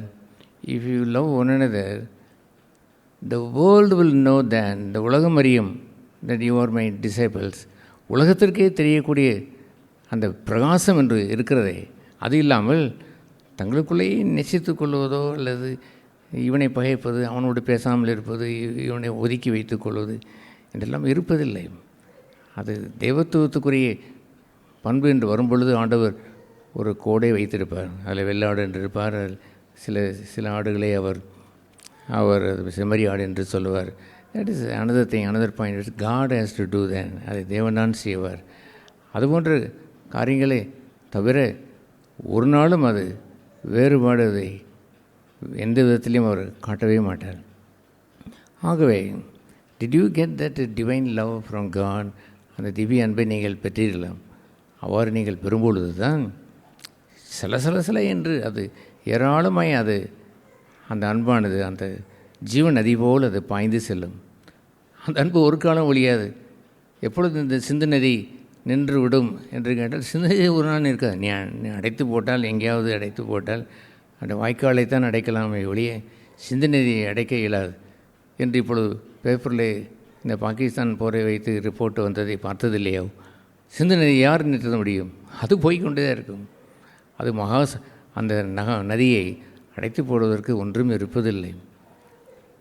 ஊற்றொன்று பாய்தே அந்த சிலுவையின் அந்த காயங்களிலிருந்து அந்த நாட்களிலே அந்த வயலட் ஆரோனமாக பாடுவார்கள். ஊற்றொன்று பாய்தே, அந்த அன்பின் ஊற்று பெருக்கெடுத்து உள்ளம் ஓடுதே என்றெல்லாம் பாடுகின்ற அந்த அற்புதமான அந்த அனுபவங்களை எல்லாம் பழைய பக்தர்கள் தான் பெற்றிருக்கிறார்கள் போல் தோன்றுகிறது. இப்பொழுது உள்ளவர்கள் அதை பெற்றிருந்திருக்க வேண்டாமோ? இயேசு கிறிஸ்து நேற்று இருந்தார், இன்று மாறிவிட்டாரோ? அவர் நேற்றும் இன்றும் என்றும் மாறாதவர். மனுஷிய அன்பை உணருங்கள். Then you can yearn for that divine love. மனுஷிய அன்பை உணர்ந்து விட்டால் திவ்ய அன்பு எனக்கு இல்லையே என்ற இடம் வரும்பொழுதுதான் I have no divine love. ஒரு நண்பன் வந்திருக்கிறான், அவனை கொடுக்கலாமா என்று எண்ணுகிறேன், கொடுக்க ஒன்றும் இல்லையே என்று ஆண்டவரிடத்தில் போய் கதவை தட்டுவான். நீங்கள் எல்லாம் இருப்பதை போல் ஒரு ராட்டினத்தில் சுற்றி சுற்றி வந்துவிட்டு உங்கள் நேசிக்கிறவரை நேசித்து விட்டு, பார்த்தீங்களா நாங்கள் இப்பொழுதுதான் நாங்கள் பிரதர்ஸ் சிஸ்டர்ஸ் எல்லாம் பேசிவிட்டு வந்தோம், அந்த குடும்பத்துக்கு போய்விட்டு வந்தோம், அங்கே விருந்து சாப்பிட்டு வந்தோம், அவர்களும் எங்களை கூப்பிட்டார்கள், நாங்களும் அவர்களை கூப்பிட்டோம், எப்படி இருக்கிறோம் பார்த்தீங்களா எங்களுடைய அன்பு என்று உள்ள ஒரு ஸ்மால் ஒரு வட்டத்தை வைத்து கொண்டு இந்த உலகம் ஏமாற்றி கொண்டிருக்கிறதே, அதுபோல் உள்ள அந்த மனுஷிய அன்பை வைத்துக்கொள்வது நலந்தானா? மனுஷி என்பது இயேசுவை கூட பாதிக்க முயற்சி செய்தது. சிலுவையா? அதெல்லாம் கூடாது. உமக்கு எப்படி உம்முடைய பாடுகள் அடையலாம் என்று நீங்கள் சொல்வது? நோ நோ என்று அவரை கட்டிப்பிடித்து சிலுவைக்கு போகக்கூடாது என்று சொன்னபொழுது தள்ளி வைத்துவிட்டு அப்பளை ஒரு சாத்தானே என்று தள்ளி வை, சும்மா தள்ளி பெதிர்வை கொஞ்சம் தள்ளி விலகி என்று நெல்லெல்லாம் சொல்லவில்லை. அப்பளை ஒரு சாத்தான அதிர்ச்சி அடைந்து போனான். மனுஷனுக்கான விலை தேடுகிறாய், தேவனுக்கான விலை தேடாத மனுஷனை உன்னை வைத்து நான் சபையை கட்டுவேன் என்று சொன்னதெல்லாம் தேவனுக்கான விலை வைத்து தானே சபையை கட்டுவேன் என்று சொன்னேன். மனுஷிக்கான விலை வைத்தா சபையை கட்டுவது அது நிலைத்து நிற்குமோ? அதுபோன்ற சபையில் 10,000 பேர் இருந்தால் என்ன? ஒரு காலம் வரும்பொழுது எல்லாம் போய்விடுவார்களே. இந்த ருமேனியா ஒரு சபையிலே நடந்த ஒரு நிகழ்ச்சியிலே எத்தனையோ நல்ல சாட்சி இருக்கிறதை போலவே ஒரு 7,000 8,000 பேர் கூடியிருந்த நேரத்தில் கம்யூனிஸ்டவாதிகள் வாசலில் நின்று அவர்கள் துப்பாக்கியை ஏந்தி கொண்டு எல்லோரும் சரணடைங்கள், சபையை வைத்துக்கொள்ளுங்கள், ஆனால் கம்யூனிசத்தை ஏற்றுக்கொள்ளுங்கள் என்று சொன்னபொழுது 7,000 பேரும் தாழ பணிந்து விட்டார்கள். தாழ பணிந்து அந்த சபை அரசு ஏற்றுக்கொண்ட ஒரு சபையாய் அங்கே உள்ள ஒரு பாஸ்டர் அந்த ருமானியா அந்த சர்வாதிகார அந்த கம்யூனிசத்தை பேசுகிறவரை ஏற்றுக்கொண்டவரை மாறிவிட்டார். எல்லா ஜனங்களும் ஏற்றுக்கொண்டார்கள். they can preach the gospel, சுவிசேஷத்தை பிரசங்கிக்கலாம், என்ன வேண்டுமானாலும் செய்யலாம். But accept that. அந்த ருமேனியன் அவருடைய கம்யூனிசத்தை ஏற்றுக்கொண்டார்களே. 7,000 பேர் என்ன பிரயோஜனம்? மனுஷி அன்பிற்கு தலையை வணங்குகின்றவர்கள், அப்படியே தாழ பணிந்தவர்கள். அதுபோன்று எல்லோரும் கூட்டமாக இருந்த என்ன பிரயோஜனம்? மனுஷி அன்பை வைத்து கூடி வருகின்ற ஒரு இடமாக இருந்தால் கிளப்பென்று ஏதாவது சொல்லிக்கொள்கிறோம், அதுபோல் ஒரு கிளப்பாய் மாறுவதாம். நீங்கள் அப்படியே வந்தாலுமே கூட சில குடும்பமாய் தான் பேசிக்கொள்வதை போல் கொஞ்சம் கொஞ்சமாக பிரித்து வைத்து தான் பேசிக்கொள்வதோ, அப்படி இருக்கிற கூட்டத்திலுமே கூட ஒரே கூட்டமாக இருந்தாலும் அந்த கூட்டத்திலேயும் 24 செக்ஷனை பிரித்து வைத்ததை போல் அங்கங்கே 24 குழுக்களாக தான் இருப்பார்கள். அல்லாமல் they won't mix with the other group. இந்த குரூப்போடு பேச மாட்டார்கள், அவர்களை தூக்கிவிட மாட்டார்கள், உள்ளே கூட அவர்கள் அன்பு போதுமானதாக இருப்பதில்லை. அது ஏனென்றால் அவர்கள் மனுஷி என்பது கொண்டவர்கள் எப்பொழுதுமே செக்டிசம் வைத்திருப்பார்கள். அது ஜீவநதியாக இருப்பதில்லை, எல்லோரையும் நேசிக்கிற நேசமாய் அது இருப்பதில்லை. அங்கே எல்லோரும் வந்து பருகலாம் என்று சொல்லுவதில்லை. மனுஷி அன்பை உணர்ந்து எல்லோரையும் போல் நானும் இந்த ராட்டினத்தில் சுற்றி வந்துவிட்டு நான் தெய்வ அன்பை வைத்திருக்கிறேன் என்று சொன்னது பொய் என்று என்றைக்கு நீ உணர்கிறீர்களோ அன்றுதான் ஆண்டவரே எனக்கு ஜீவ தண்ணீர் வேண்டும், அந்த ஜீவ தண்ணீர் வேண்டும். அன்பு ஒரு காலம் ஒழியாது என்று சொன்னீரே, ஏன் ஒழிந்து போனது? அது நதியாக இல்லையோ? ஏன் என் உள்ளத்திலிருந்து அது ஜீவனே வரவில்லை என்பதை நீங்கள் விசாரிக்க வேண்டும். அல்லேலூயா. அது போன்ற ஒரு பகுதியைத்தான் ஆண்டவர் இங்கே அவர் எடுத்து சொன்னார்.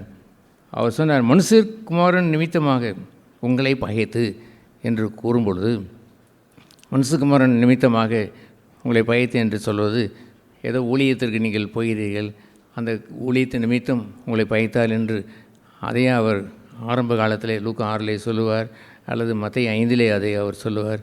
அல்ல, மனுஷகுமாரனை நீங்கள் ஏற்றுக்கொண்டு இவ்வளவாய் உலகத்தில் என்னை அன்பு கூர்ந்தவர், பாவியாய் இருக்கையில் என்னை அன்பு கூர்ந்தவர், நான் தேவனுக்கு சத்துருவாய் இருந்த பொழுது என்னை அன்பு கூர்ந்தவர், இவ்வளவாய் தேவன் ஒரே பேரான குமாரனை தந்தருளி கெட்டுப்போகாமல் என்னை அன்பு கூர்ந்தவர் என்பது தெய்வ அன்பை நீங்கள் இயேசு கிறிஸ்துவின் மூலமாய் பெற்றிருந்தால், அவருடைய நாமத்தின் மேல் விசுவாசம் உள்ளவர்களாய் அவரை ஏற்றுக்கொண்டவர்களாய் அவருடைய அன்பை நீங்கள் ஏற்றுக்கொண்டிருந்தால் இந்த மனுஷகுமாரனுடைய வாழ்க்கையை பெற்றுவிட்டீர்கள். அது நிமித்தம் அதை வைத்து கொண்டு இருக்கிற உங்களை பார்த்து ஜனங்கள் உங்களை பகைத்தாலும் உங்களை புறம்பாக்கினாலும் உங்களை நிந்தித்தாலும் தட் இஸ் அ டெஸ்ட். அதுதான் ஒரு பரீட்சை. அதுபோன்ற நேரத்தில் நீங்கள் என்ன செய்ய போகிறீர்கள்? ஆஹா, சந்தர்ப்பம் ஒன்று வந்துவிட்டது, வாய்ப்பு கிடைத்து விட்டது, ஐ வில் ரிஜாய்ஸ். அவருடைய பொல்லாதவர்களை அவர் தள்ளிவிடும் பொழுது அவர்கள் பாக்கியவான்களாக இருப்பார்கள். they will be happy, they will be undisturbed.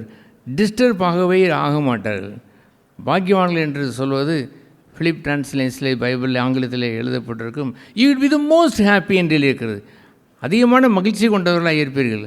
இன்னமும் கொடுக்க வேண்டும் என்ற ஆர்வத்தோடு இருப்பீர்களே அல்லாமல் அவர்கள் சுருங்கி போய் கூனி குறுகி போய் அதை அந்த அன்பை அவர்கள் குறைத்து கொள்ளவே மாட்டார்கள். That is a test. வந்ததெல்லாம் எனக்கு வந்த டெஸ்ட், சோதனை என்று அறிந்திருப்பார்கள். நிரூபிக்க வேண்டிய நேரம் இதுதான் என்று அறிந்திருப்பார்கள். This is a wonderful thing. இப்படி இந்த நடந்து விட்ட இந்த நேரத்தில் my heart rejoices because I am in the Lord. கர்த்தருக்குள் இருக்கிறபடினாலே அவருடைய நாமத்தின் மேல் விசுவாசம் உள்ளவனாய் அந்த வாசித்த மனுஷகுமாரன், அவர் நிமித்தம் மனுஷகுமாரன் என்று நாமும் மனுஷகுமார்கள் தான், அதல்ல அந்த நாளிலே மனுஷகுமாரனாய் தோன்றினவர் என்று இருக்கிறதே, அதைத்தான் அவர் சொன்னார்.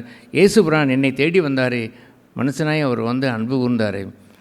அந்த மனுஷகுமாரனுடைய சுவிசேஷம் எனக்குள் இருக்கிறபடினாலே I find out that this is a chance, இது நல்ல எனக்கு பங்கு கிடைத்தது என்று அந்த இலை கலிகூர்ந்து அந்த ஜீவநிதி ஓடுவதை கண்டு அல்லேலூயா, ஒரு காலம் ஒழியாத அன்பை நான் பெற்றிருக்கிறேன் அல்லவோ, நடந்ததெல்லாம் எனக்கு ஏற்பட்ட டெஸ்ட் சோதனையாய் வந்து நிறுவனமாய் மாறிவிட்டது என்று அறிந்து பாக்கியவான்களாக இருப்பார்கள்.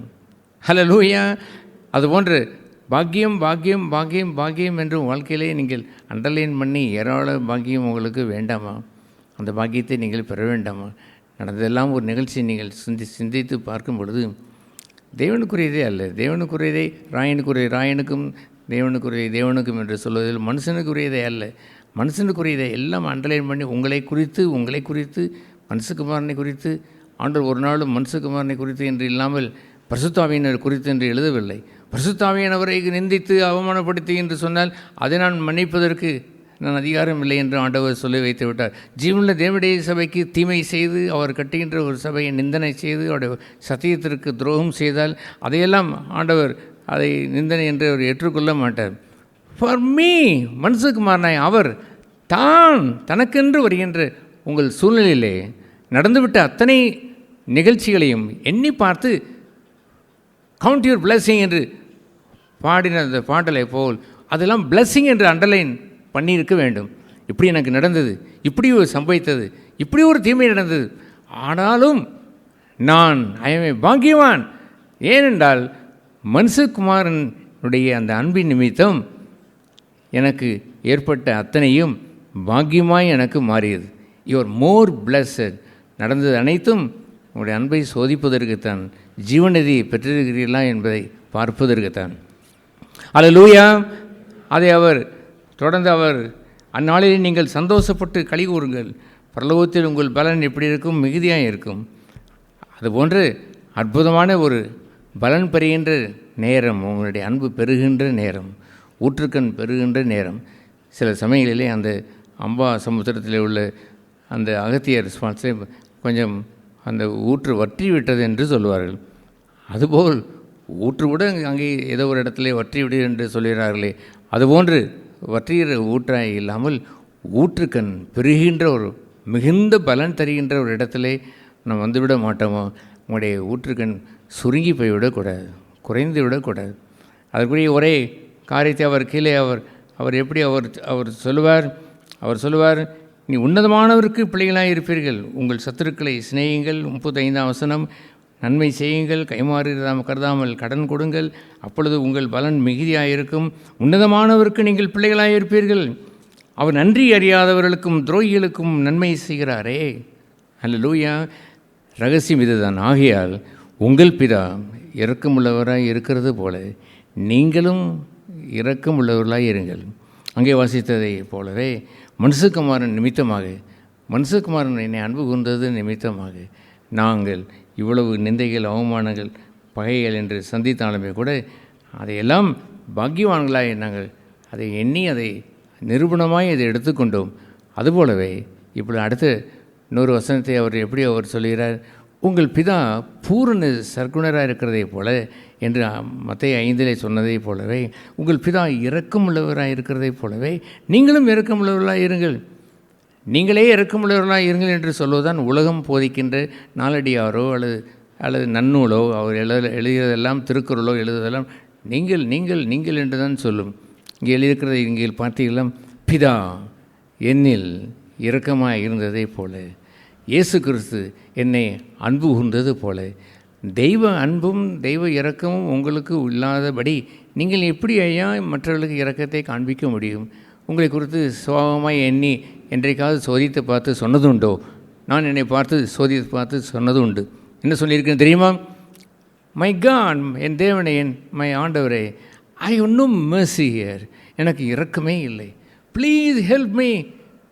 லெட் த பரத்திலிருந்து உம்முடைய இரக்கத்தை, பாவியாய் என்பது இரக்கமாயிரும் என்று கேட்டதை போல் உம்முடைய இரக்கத்தை எனக்கு காண்பியும். Can I love this situation? இந்த நேரத்தில் மனுஷனை நான் அன்பு கூற முடியுமோ? நிச்சயமாக என்னால் முடியாது. You please give me from the fountain, உம்முடைய ஊற்றுக்கண்ணிலிருந்து என்னுடைய அன்பை தாரும் என்று தான் ஒரு முறை 2 முறை இல்லை, so many times, I don't know how many 100, I don't know, multiple time I cried, Lord, I need the love. அவர் ரோமர் 5 வாசிக்கிறதை போல் தெய்வ அன்பை நம்முடைய இருதயத்தில் ஊற்றியிருக்கிறார்.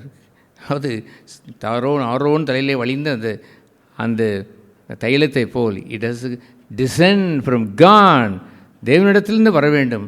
You cannot produce the love. நீங்கள் அன்பை கொண்டு வந்து விட இயலாது. அப்படி கொண்டு வந்து வைத்தால் it would be the human love, மனுஷி அன்பாய் மாறும், கைமாறு கருதுகிற ஒரு அன்பாய் மாறும். சிரிப்பதை போல் சிரித்து அதற்கும் ஒரு கைமாறு என்று உள்ளத்திலே ஒரு எழுதி வைத்தே இருப்பீர்கள். கொடுப்பதை போல் கொடுத்துவிட்டு நீங்கள் போனாலும் சில கல்யாண விடலே அதை மொய் எழுதி வைத்துக் கொள்கிறார்கள். அதை திருப்பி கொடுப்பதற்குரிய அடுத்த பகுதியாக எழுதி வைத்துக் கொள்வார்கள். அதுபோல்தான் இந்த மனுஷி அன்பை வைத்துக்கொண்டு நம்ம ஏமாற்றுவதற்கு போய்விடக்கூடாது. You should have relationship with Jesus. இயேசுவோடு தொடர்புடையவர்களாக இருக்க வேண்டும். ஹீ கேவ் ஹிஸ் லைஃப், அவர் ஜீவனையே தந்தார். ஹீ லவ்ட் மீ, என்னை நேசித்து நான் கெட்டுப்போகாமல் என்னை அவர் அன்பு கூர்ந்தார். நான் கெட்டுப்போகாமல் நித்திய ஜீவன் அடையும்படிக்கு எவ்வளவாய் அன்பு கூர்ந்தார். நான் சத்ருவாய் இருக்கும் பொழுது என்னை அன்பு கூர்ந்தார் என்பதெல்லாம் அவருடைய இரக்கத்தை பெற்று பெற்று பெற்று நீங்கள் பெற்றுத்தான் you can supply to others. அதை மற்றவர்களுக்கு கொடுக்க முடியுமே இல்லாமல் சிந்து நதியோ இல்லை யமுனா நதியோ எல்லா நதியிலும் அந்த இமயமலை அடிவாரத்தில் இருந்து ஓடுகிறவையில் தான் அங்கே உள்ள அந்த இமயமலையினுடைய அந்த ஊற்றுக்கண்ணிலிருந்து தோன்றுகின்ற அவ்வளோ பெரிய ஒரு பிரவாகத்திலிருந்து வருவது தான் மற்ற அந்த பெரும் நதிகள் என்று சொல்வார்கள். அதுபோல் I have touch with the lord, கர்த்தரோடு தொடர்பு கொண்டவன். ஐ ஆம் லவ்ட் பை காட், தேவனால் அன்பு கூறப்பட்டவன் என்று நீங்கள் அன்பு கூறப்பட்டவர்களாக இருந்திருக்க வேண்டும். அவர்கள் அன்பு கூறியவர்களுக்கு சகலமும் நன்மைக்கு எதுவாய் நடக்கும் என்று சொல்லுவதெல்லாம் 2வது ஸ்டெப்பு தான். அது கீழே உள்ளது தான் முக்கியமான பகுதி. அந்த ரோமர் 8:28 தான் அநேகர் வாசித்து கொண்டே இருந்து தங்களுக்கு நன்மை உண்டாக வேண்டும், தங்களுக்கு நன்மை உண்டாக வேண்டும், தங்களுக்கு நன்மை உண்டாக வேண்டும் என்று சுயநலத்தை வைத்து கொண்டே அந்த வசனத்தை ரவுண்ட் பண்ணி சில பைபிளை திறந்தாலும் அந்த வசனம் அப்படி பல கலரெல்லாம் அடிக்கப்பட்டு எத்தனை நாள் அடித்தார்களோ அப்படியே கசங்கி போய் அந்த 28வது வசனம் ரோமர் 8:28 அங்கே காணப்படும். உண்மை என்னவென்றால், எங்களை அன்பு கூறுகிறவராலே முற்றிலும் ஜெயம் பெறுகிறோம் என்று இருக்கிறதே, அங்கே அவர்கள் வேறு ஒன்றி இருக்க வேண்டும். வேரை விட்டுவிட்டு அப்படி அவர்கள் எங்களை அன்பு கூறுகிறவர் என்று கண்டிருந்தவர்களுக்கு தான் தேவனே அன்பு கூற முடியும். அவர்கள்தான் தேவனுடைய அன்பை குறை சொல்ல மாட்டார்கள். என்ன நடந்தாலும் எது நடந்தாலும் வாட் எவர் ஹேப்பன், சகலமும் என்ன நடந்தாலும் நாங்கள் எங்களை அவரிடத்தில் அன்பு கூறுகிறோம். அப்படி அன்பிலே பழுது ஒன்றும் இல்லை. நாங்கள் ஒரு நாளும் குறை சொல்ல மாட்டோம். சகலமும் நிச்சயமாய் நன்மைக்காக நடக்கும் என்று இருப்பதெல்லாம் வேறு எங்கே இருக்கிறது என்று சொன்னால், எங்களை அன்பு கூறுகிறவராலே. You got that love. உங்களை தேவன் அன்பு கூர்ந்தாரா? அந்த அன்பு இருதயத்தில் நிறைந்திருக்கிறதா? சத்ருவை நேசித்த அன்பு அந்த இருக்கிறதா? உங்களால் சத்ருவை நேசிக்க முடிகிறதா என்று பாருங்கள்.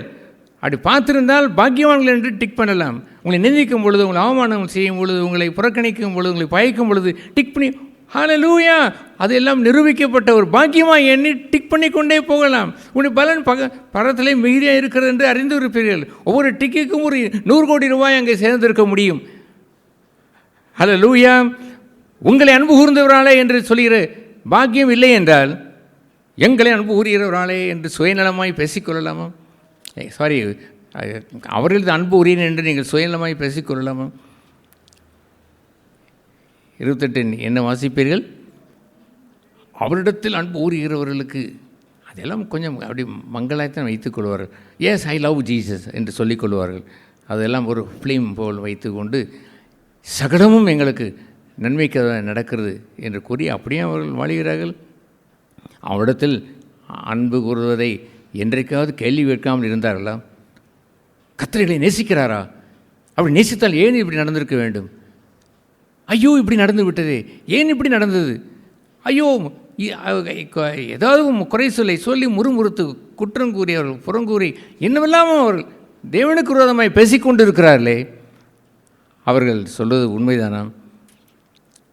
அவரிடத்தில் அன்பு கூர்ந்தார்கள். அவர் நிஜமாகவே அவருடைய அன்பை சந்தேகித்தார்கள், அவருடைய அன்பை தூற்றினார்கள், அவருடைய அன்பை குறை கூறினார்கள், அவருடைய அன்பின் மேலே பூரண விசுவாசம் வைத்ததே இல்லை. பூரண அன்பு என்று இருக்கிறதே, அந்த பூரண அன்பு அவரிடத்தில் விளங்கவில்லை. ஏன் தெரியுமா? தங்களுக்கு நன்மை உண்டாக வேண்டும் என்று அந்த இருப்பதற்காகவே அண்டர்லைன் பண்ணி வைத்து கொண்டார்களே ஒழிய அவரிடத்தில் உண்மையான அன்பு இருந்ததில்லை. உண்மையான அன்பு எப்போது வரும் என்று சொன்னால், எங்களை கீழே உள்ள 32ஆம் வசனத்திலே, எங்களை அன்பு கூறுகிறவராலே முற்றிலும் ஜெயம் பெறுகிறோம். டோட்டல் சம்பூர்ணமான அந்த அன்பினுடைய ஜெயத்தை பார்த்தீர்களா? உங்களை அவர் அன்பு கூர்ந்தது உண்டோ? தெய்வ அன்பை பெற்றீர்களோ? அவர் நீங்கள் இந்த வசனம் சொல்வதே போல், பிதா எங்களிடத்திலே இரக்கமுள்ளவராக இருக்கிறதே போல, எங்களை அவர் மன்னித்திருக்கிறது போல, சத்ருவாய் எங்களை நேசித்ததை போல, நாங்கள் இரக்கம் பெற்றதே போல மற்றவர்களையும் இரக்கத்தை நான் காட்டுகிறோம். அவருடைய ஊற்றுக்கண் இல்லாமல் எப்படி ஐயா நீங்கள் மற்றவர்களை அன்பு கூற முடியும்? நீங்கள் அன்பு கூறு என்று சொல்வதெல்லாம் மனுஷி அன்பை சொல்லாதிருங்கள்.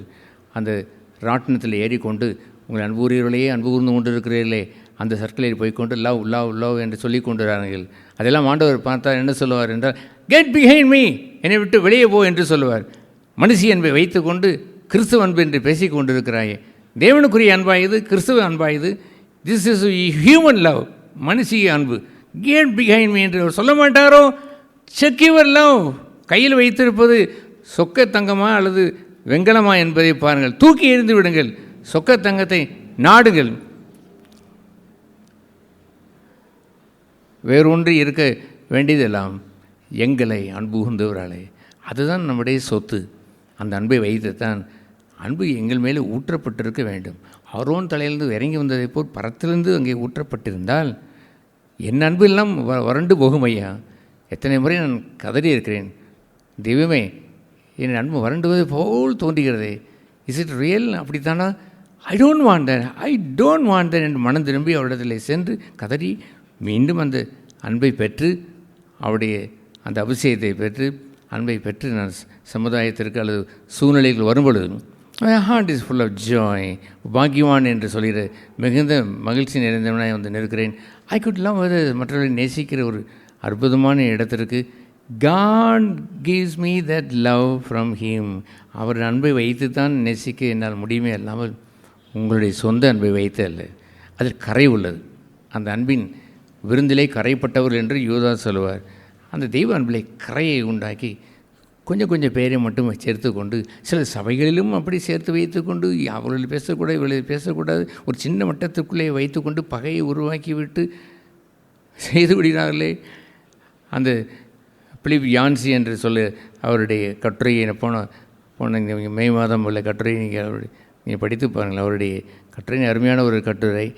பின்னால் எழுதப்பட்டிருக்கிற அவருடைய சரிதையை பற்றி கொஞ்சம் எழுதியிருப்போம். அவர் சொல்லுவார், நான் இருந்த ஒரு சபையிலே அங்கே தெய்வ அன்பின் நிறைய பேசுவார்கள், தெய்வ கிருபையை பேசுவார்கள். ஒன்றும் அவர் வாழ்க்கையிலே செயல்பட்டதில்லை. ஆகிலும் அவர் ரொம்ப நல்லவர்கள். அவர்கள் அந்த சபையில் உள்ளவர்கள் பெரிய நல்லவர்களாக கண்டேன் இருந்தது. அதை ஒன்றை சொல்லட்டுமா என்று அவர் கூறுவார். அங்கே பக்கத்து வீட்டிலே ஒருவருக்கு தீமை நடந்து விட்டால் சபையே கூடி வந்து அவர்களை விசாரிப்பார்கள். ஆனால் அவர் சொல்லுவார், ஒன் கண்டிஷன், அவர்கள் எங்கள் சபையை சேர்ந்த அமெரிக்கராக இருக்க வேண்டும். இல்லை என்றால் ஒருவர் கூட அங்கே என்ன செய்ய மாட்டார்கள், நிற்க மாட்டார்கள். What is this? The human love. தங்கள் சபையை தங்களுக்குரியவர்கள் என்று மாத்திரமே நேசிப்பார்களாம், மற்றவர்களையும் நேசிக்க மாட்டார்களாம். அந்த பிலிப் யான்சி எழுதின அவருடைய சரதையை குறித்து அங்கே பின்னாலே எழுதி வைத்திருக்கிறோம். அற்புதமான கவிதை, அந்த கட்டுரையும் அங்கே எழுதி வைத்து இருக்கிறோம். இவர்கள் சுருக்கமாய் வாழ்வார்கள். தங்களுக்கென்று ஒரு குறிப்பை வைத்து வாழ்வது அன்பா? எங்களுக்குள் வந்து விட்டால் நாங்கள் ரொம்ப அன்பு கூறுவோம். ஒருவர் இன்னொருவரை பார்த்து அவர் இவ்வாறு சொன்னதை நான் நானே கேட்டிருக்கிறேன். அவர் சொன்னது என்னவென்று சொன்னால், எங்கள் குரூப்பில் வந்து விட்டால் உங்களுக்கு நாங்கள் அவ்வளவு உதவி செய்வோம், எல்லா உதவியும் நாங்களே செய்வோம் என்று கூறுவது இந்த சமுதாயத்தில் இந்த லயன்ஸ் கிளப்லேயும் ரோட்டரி கிளப்லேயும் சொல்வதை போல் தோன்றவில்லையோ? இது போன்ற அன்பை, மனுஷிய அன்பை நம்பி நாம் பின்னால் செல்லுவதோ அல்லது மனுஷிய அன்பை தான் நாம் ஏற்றுக்கொள்வதோ? பஞ்சமோ வியாகுலமோ அல்லது வருத்தமோ நாசமோ பட்டயமோ எதுவானாலும் தெய்வ அன்பை விட்டு எங்களை விளக்காது என்று சொல்கின்ற கூக்குரல் சவால் அங்கே இருப்பதில்லை. மனுஷிய அன்புக்கு அவர்கள் தடால் என்று அவர்கள் பாய்ந்து விட்டு அதற்கு பின்னால் ஓடுவதற்கு இத்தனையோ பேர் ரெடியாகி காத்து கொண்டிருக்கிறார்களே. அதுபோன்ற மனுஷிய அன்பை நீங்களும் பின்தொடர்வது சரிதானோ? நாம் ராஜபுத்திரர்கள் என்று சொல்லிவிட்டு ராஜரீக ஆசாரிய கூட்டத்தார் என்று சொல்லிவிட்டு இந்த மண்ணுக்குரிய சாதாரண ஒரு கேவலமான ஒரு திரும்ப பெறுவோம் என்று எண்ணிக்கொண்டு அன்பு கூறுகின்ற ராட்டினத்தில் போய் உட்காரீர்களே. உங்களுடைய ஜீவனை மனுஷி அன்பிலே கொண்டு வந்து வைத்து விடார்கள். அவன் ஆண்டவர் சொன்னார், கடைசி நாட்களில் அங்கே அக்கிரமம் மிகுதியாகும் பொழுது என்ன உண்டாகும்? அன்பு தணிந்து போகும் என்று அவர் கூறுவார். மத்தேயு எழுதின சுவிசேஷம் 23ஆம் அதிகாரம் 24ஆம் அதிகாரம் 12ஆம் வசனம், அக்கிரமம் மிகுதியாவதினால் அநேகருடைய அன்பு தணிந்து போகும். அதுக்கு முன்னால் இருப்பதையெல்லாம் வாசிப்பு நேரம் இல்லை. அங்கே அவர்களுக்கு அநேக இடர் உண்டாகும், ஒருவர் காட்டி கொடுப்பார், ஒருவருக்கு ஒரு பயப்பார்கள். இதெல்லாம் செய்துவிட்டு இந்த தீர்க்கதரிசிகள் அநேகரை வஞ்சிப்பார்கள். இதுதான் அக்கிரமம். என்ன அக்கிரமம்? இவர்கள் ஒருவரை நேசிப்பதற்கு பதிலாக ஒருவருக்கு ஒரு பகையும் ஒருவருக்கு ஒரு பிரிவினையும் போட்டியும் பொறாமையும் உருவாக்கி வைத்துவிட்டு இவர்கள் தங்களை தீர்க்கதரிசிகள் என்று சொல்லிக்கொள்வார்கள். வெளியுள்ள ஆட்கள் இல்லை, தங்களை தீர்க்கதரிசிகள் என்று சொல்லிக்கொண்டே இவர்கள் ஒருவருக்கொருவர் பகையை மூட்டுவது சரிதானோ, அதை அவர்கள் செய்து விட்டார்கள் என்று சொல்லுவார். அதை சொல்லிவிட்டு தான் அவர் சொல்லுவார், அக்கிரமம் மிகுதியாவதினால், இந்த அக்கிரமம் மிகுதியாவதினால் அன்பு, தெய்வ அன்பு அங்கே தணிந்து போய்விடும். ஆகவே இந்த தீர்க்கதரிசிகள் சொல்லுவதை போல் ஒருவரை காட்டி கொடுப்பது, ஒருவருக்கு புகைப்பது, ஒருவருக்கு இடலாக இருப்பது, சகல ஜனங்களாலும் பயக்கப்படுகின்ற இடத்திற்கு செல்வது, சிலரை கொலை செய்வது, உபத்திரங்களுக்கு சிலரை ஒப்பு கொடுப்பது, இதெல்லாம் செய்து கொண்டு இவர்கள் சொல்லுவதெல்லாம் we are prophets, தீர்க்கதரிசிகள், நாம் இப்படி ஒருவருக்குறை எல்லாம் ஒரு குறுப்பை உண்டாக்கி ஒரு அரசியல் நடத்தி கொண்டு வாழ்கின்ற ஒரு கள்ளத்தரிசிகளை சொல்லிவிட்டு தான் அவர் சொல்லுவார், இந்த அக்கிரமம் மிகுதியாவதினால் அல்லது பிரிவினைகளை உருவாக்குவது அரசியல் மிகுதியாவதினால் தெய்வ அன்பு தணிந்து போகும். முடிவறிந்தும் நிலை நிற்பவனே ரட்சிக்கப்படுவான், வெறும் முடிவறிந்தும் நிலைத்து நிற்பவனே ரட்சிக்கப்படுவான் என்பதை நிறைய பேர் அண்டலைனில் அந்த நாட்களில் சொல்வது உண்டு. நான் ரட்சிக்கப்பட்டோம் என்று சொன்னால் தட்ஸ் ரைட், நீ ரட்சிக்கப்பட்டாலும் முடிவறிந்தும் நிலை நிற்க வேண்டும், முடிவறிந்தும் நிலை நின்றால் தான் ரட்சிக்கப்பட முடியும் என்று சொல்வார்கள். அதையா இந்த கான்டெக்ஸ்ட்லே ஆண்டவர் குறிப்பிட்டு அவர் சொன்னார். அதை குறித்து அவர் சொன்னார். எதை குறித்து அவர் சொன்னார்? அன்பு தணிந்து போகாமல் கடைசி நாட்களிலே அன்பு எந்த சூழ்நிலையிலையும் எத்தனை பிரிவினைகள் வந்தாலும், எத்தனை தான் விரோதங்கள், கள்ளத்தீர்க்கதரிசிகளே வந்து இதை பிரித்து அதை பிரித்து என்று காட்டி கொடுத்து பகையை உருவாக்கி வைத்திருந்தாலும் அதன் நிமித்தம் அன்பு தணிந்து போகாமல் இருந்தால், அன்பிலே நீங்கள் நிலைத்திருந்தால் ரட்சிக்கப்படுவீர்கள். Yes, abide in God's love. ஆண்டவர் சொன்ன அடுத்தது லூக்காவில் கீழே நீங்கள் வாசித்தால் அந்த 6ஆம் அதிகாரத்தில் கீழே தொடர்ந்து எழுதுகிறது, நல்ல மரம் நல்ல கனிகளைத்தான் கொடுக்கும், கெட்ட மரம் கெட்ட கனிகளைத்தான் கொடுக்கும். நல்ல மரம் கெட்ட கனி கொடாது, கெட்ட மரம் நல்ல கனி கொடுக்கவும் இயலாது. ஆகவே கெட்ட மரத்தை போல் இருந்து கொண்டு நீங்கள் வாழ்ந்து கொண்டு நல்ல கனி கொடுப்பதை போல் ஏன் ஏமாற்ற வேண்டும்? அதை தெய்வ அன்பு நீங்கள் காட்டுவது சரிதானா? மனுஷி அன்பை வைத்து ஏமாற்றக்கூடாது. தெய்வ அன்பை பரத்திலிருந்து பெற்று அன்பு கூற வேண்டும்.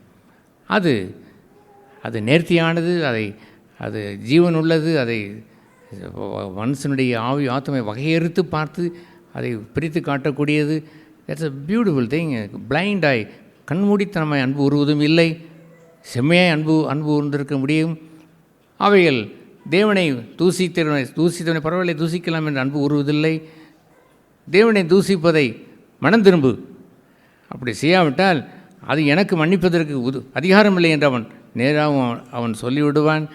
The love of God is such a wide, அந்த ஒரு பாடல் ஆங்கிலத்தில் டீப் அண்ட் வைட் என்று சொல்வது ஆலமே விசாலமே வழிந்தோடும் ஊற்றென்று உண்டு. அதுபோல் it's very deep and wide God's love என்று சொல்வது அதில் திளைத்தவர்களுக்கு தான் தெரியும். They will live in the abiding love. தெய்வ அன்பிலே மனுஷகுமாரனாய் தங்களை பொறுத்தவர்களே they will be totally given themselves, தங்களை ஒப்பு கொடுத்திருப்பார்கள். ஆண்டவர் மனுஷனாயே அந்த மக்களை பார்த்து என்ன சொன்னால் தெரியுமா? அந்த பரிசேயர்களை கொலைவரி கொண்டு அந்த வேதபாரர்கள் மூப்பர்கள் பரிசேயர் நின்று கொண்ட பொழுது என்ன சொன்னார்? You can destroy this temple என்று சொன்னார். கீழே என்ன எழுதியிருக்கிறது என்று சொன்னால் அவர் தன்னுடைய சரீரத்தை குறித்து சொன்னார் என்று எழுதியிருக்கிறது. You can do anything to my temple, என்னை குறித்து என்ன வேண்டுமானாலும் செய்யுங்கள், but God will rise it up in 3 days, தேவன் அதை 3ஆம் நாளிலே உயிரோடு எழும்ப செய்வார் என்று அவர் சொன்னதெல்லாம் தன்னுடைய சரீரத்தை வைத்து அவர் சொன்னார். எப்படி அவர் அந்த விரோதம் கொண்டவர்களுக்கு பார்த்து சொன்னார், யூ கேன் ரியலி டெஸ்ட்ராய், என்னை நீங்கள் கொன்று விடலாம், அழித்து விடலாம், இதை இடித்து போடுங்கள்.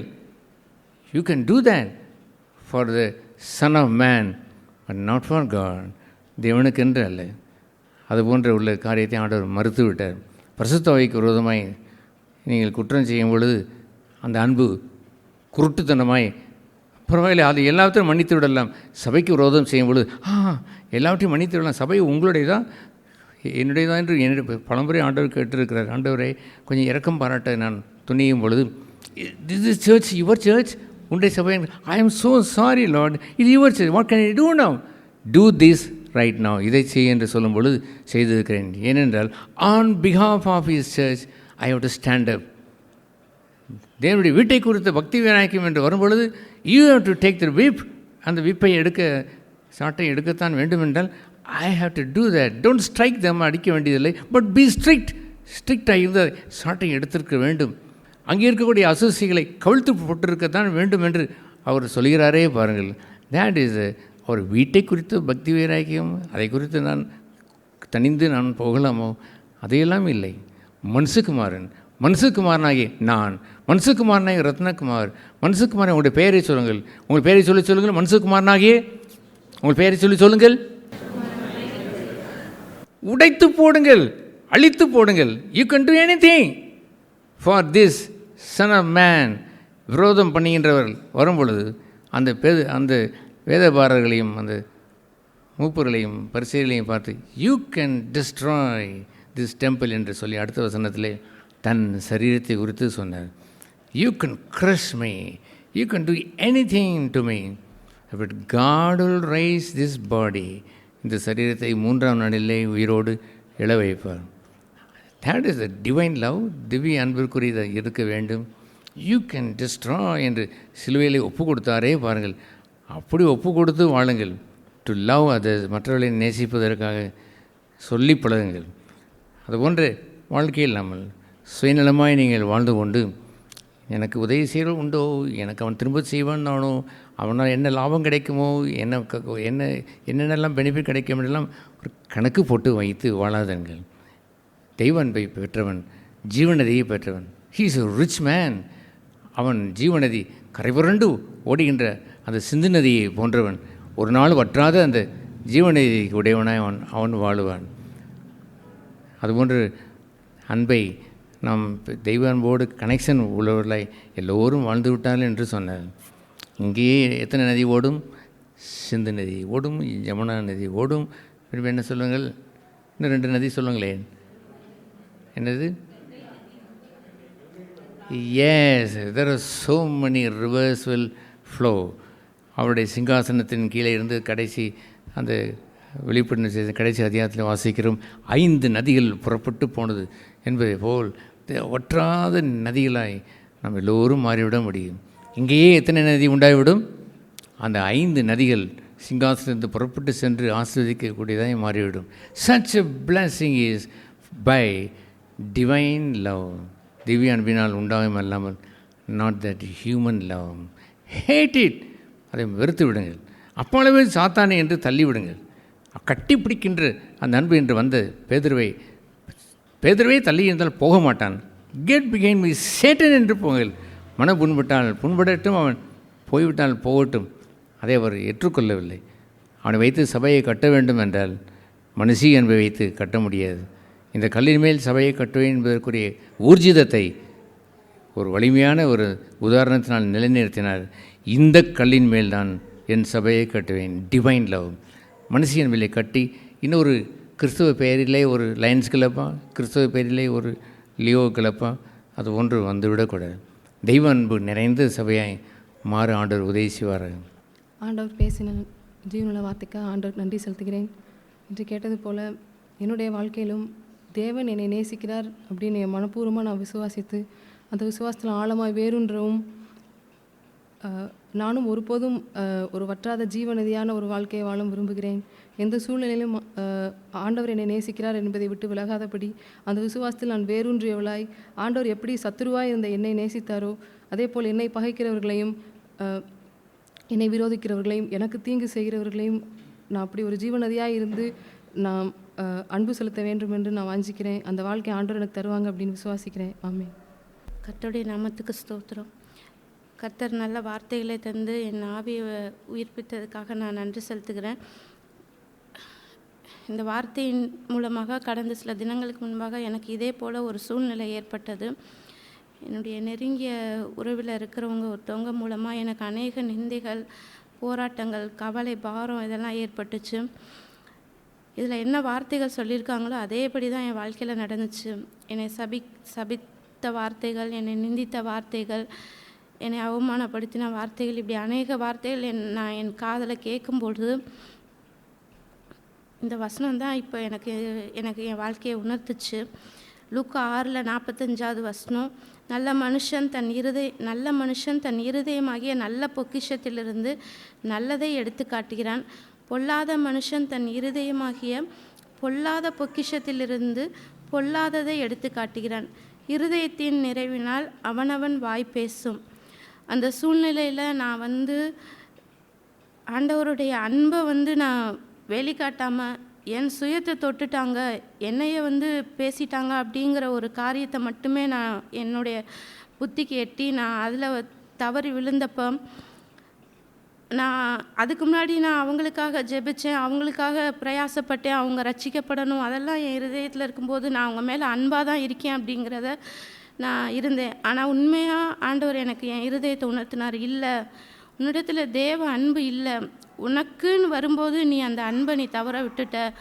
எத்தனையோ காரியங்கள் எனக்கு விரோதமாக நீ பேசியிருந்தாலும் சிந்திச்சிருந்தாலும் நான் உன் மேலே முழு அன்பை தான் நான் செலுத்தியிருந்தேன். அதில் ஒரு துளி அளவு கூட பொய் இல்லை. ஆனால் உனக்குன்னு வரும்போது நீ என்னை வெளிப்படுத்தாமல் உன்னுடைய சுயத்தை, உன்னுடைய பொல்லாததை நீ வெளிப்படுத்தியிருக்க அப்படின்னு சொல்லி எனக்கு ஆண்டவர் உணர்த்தினார்.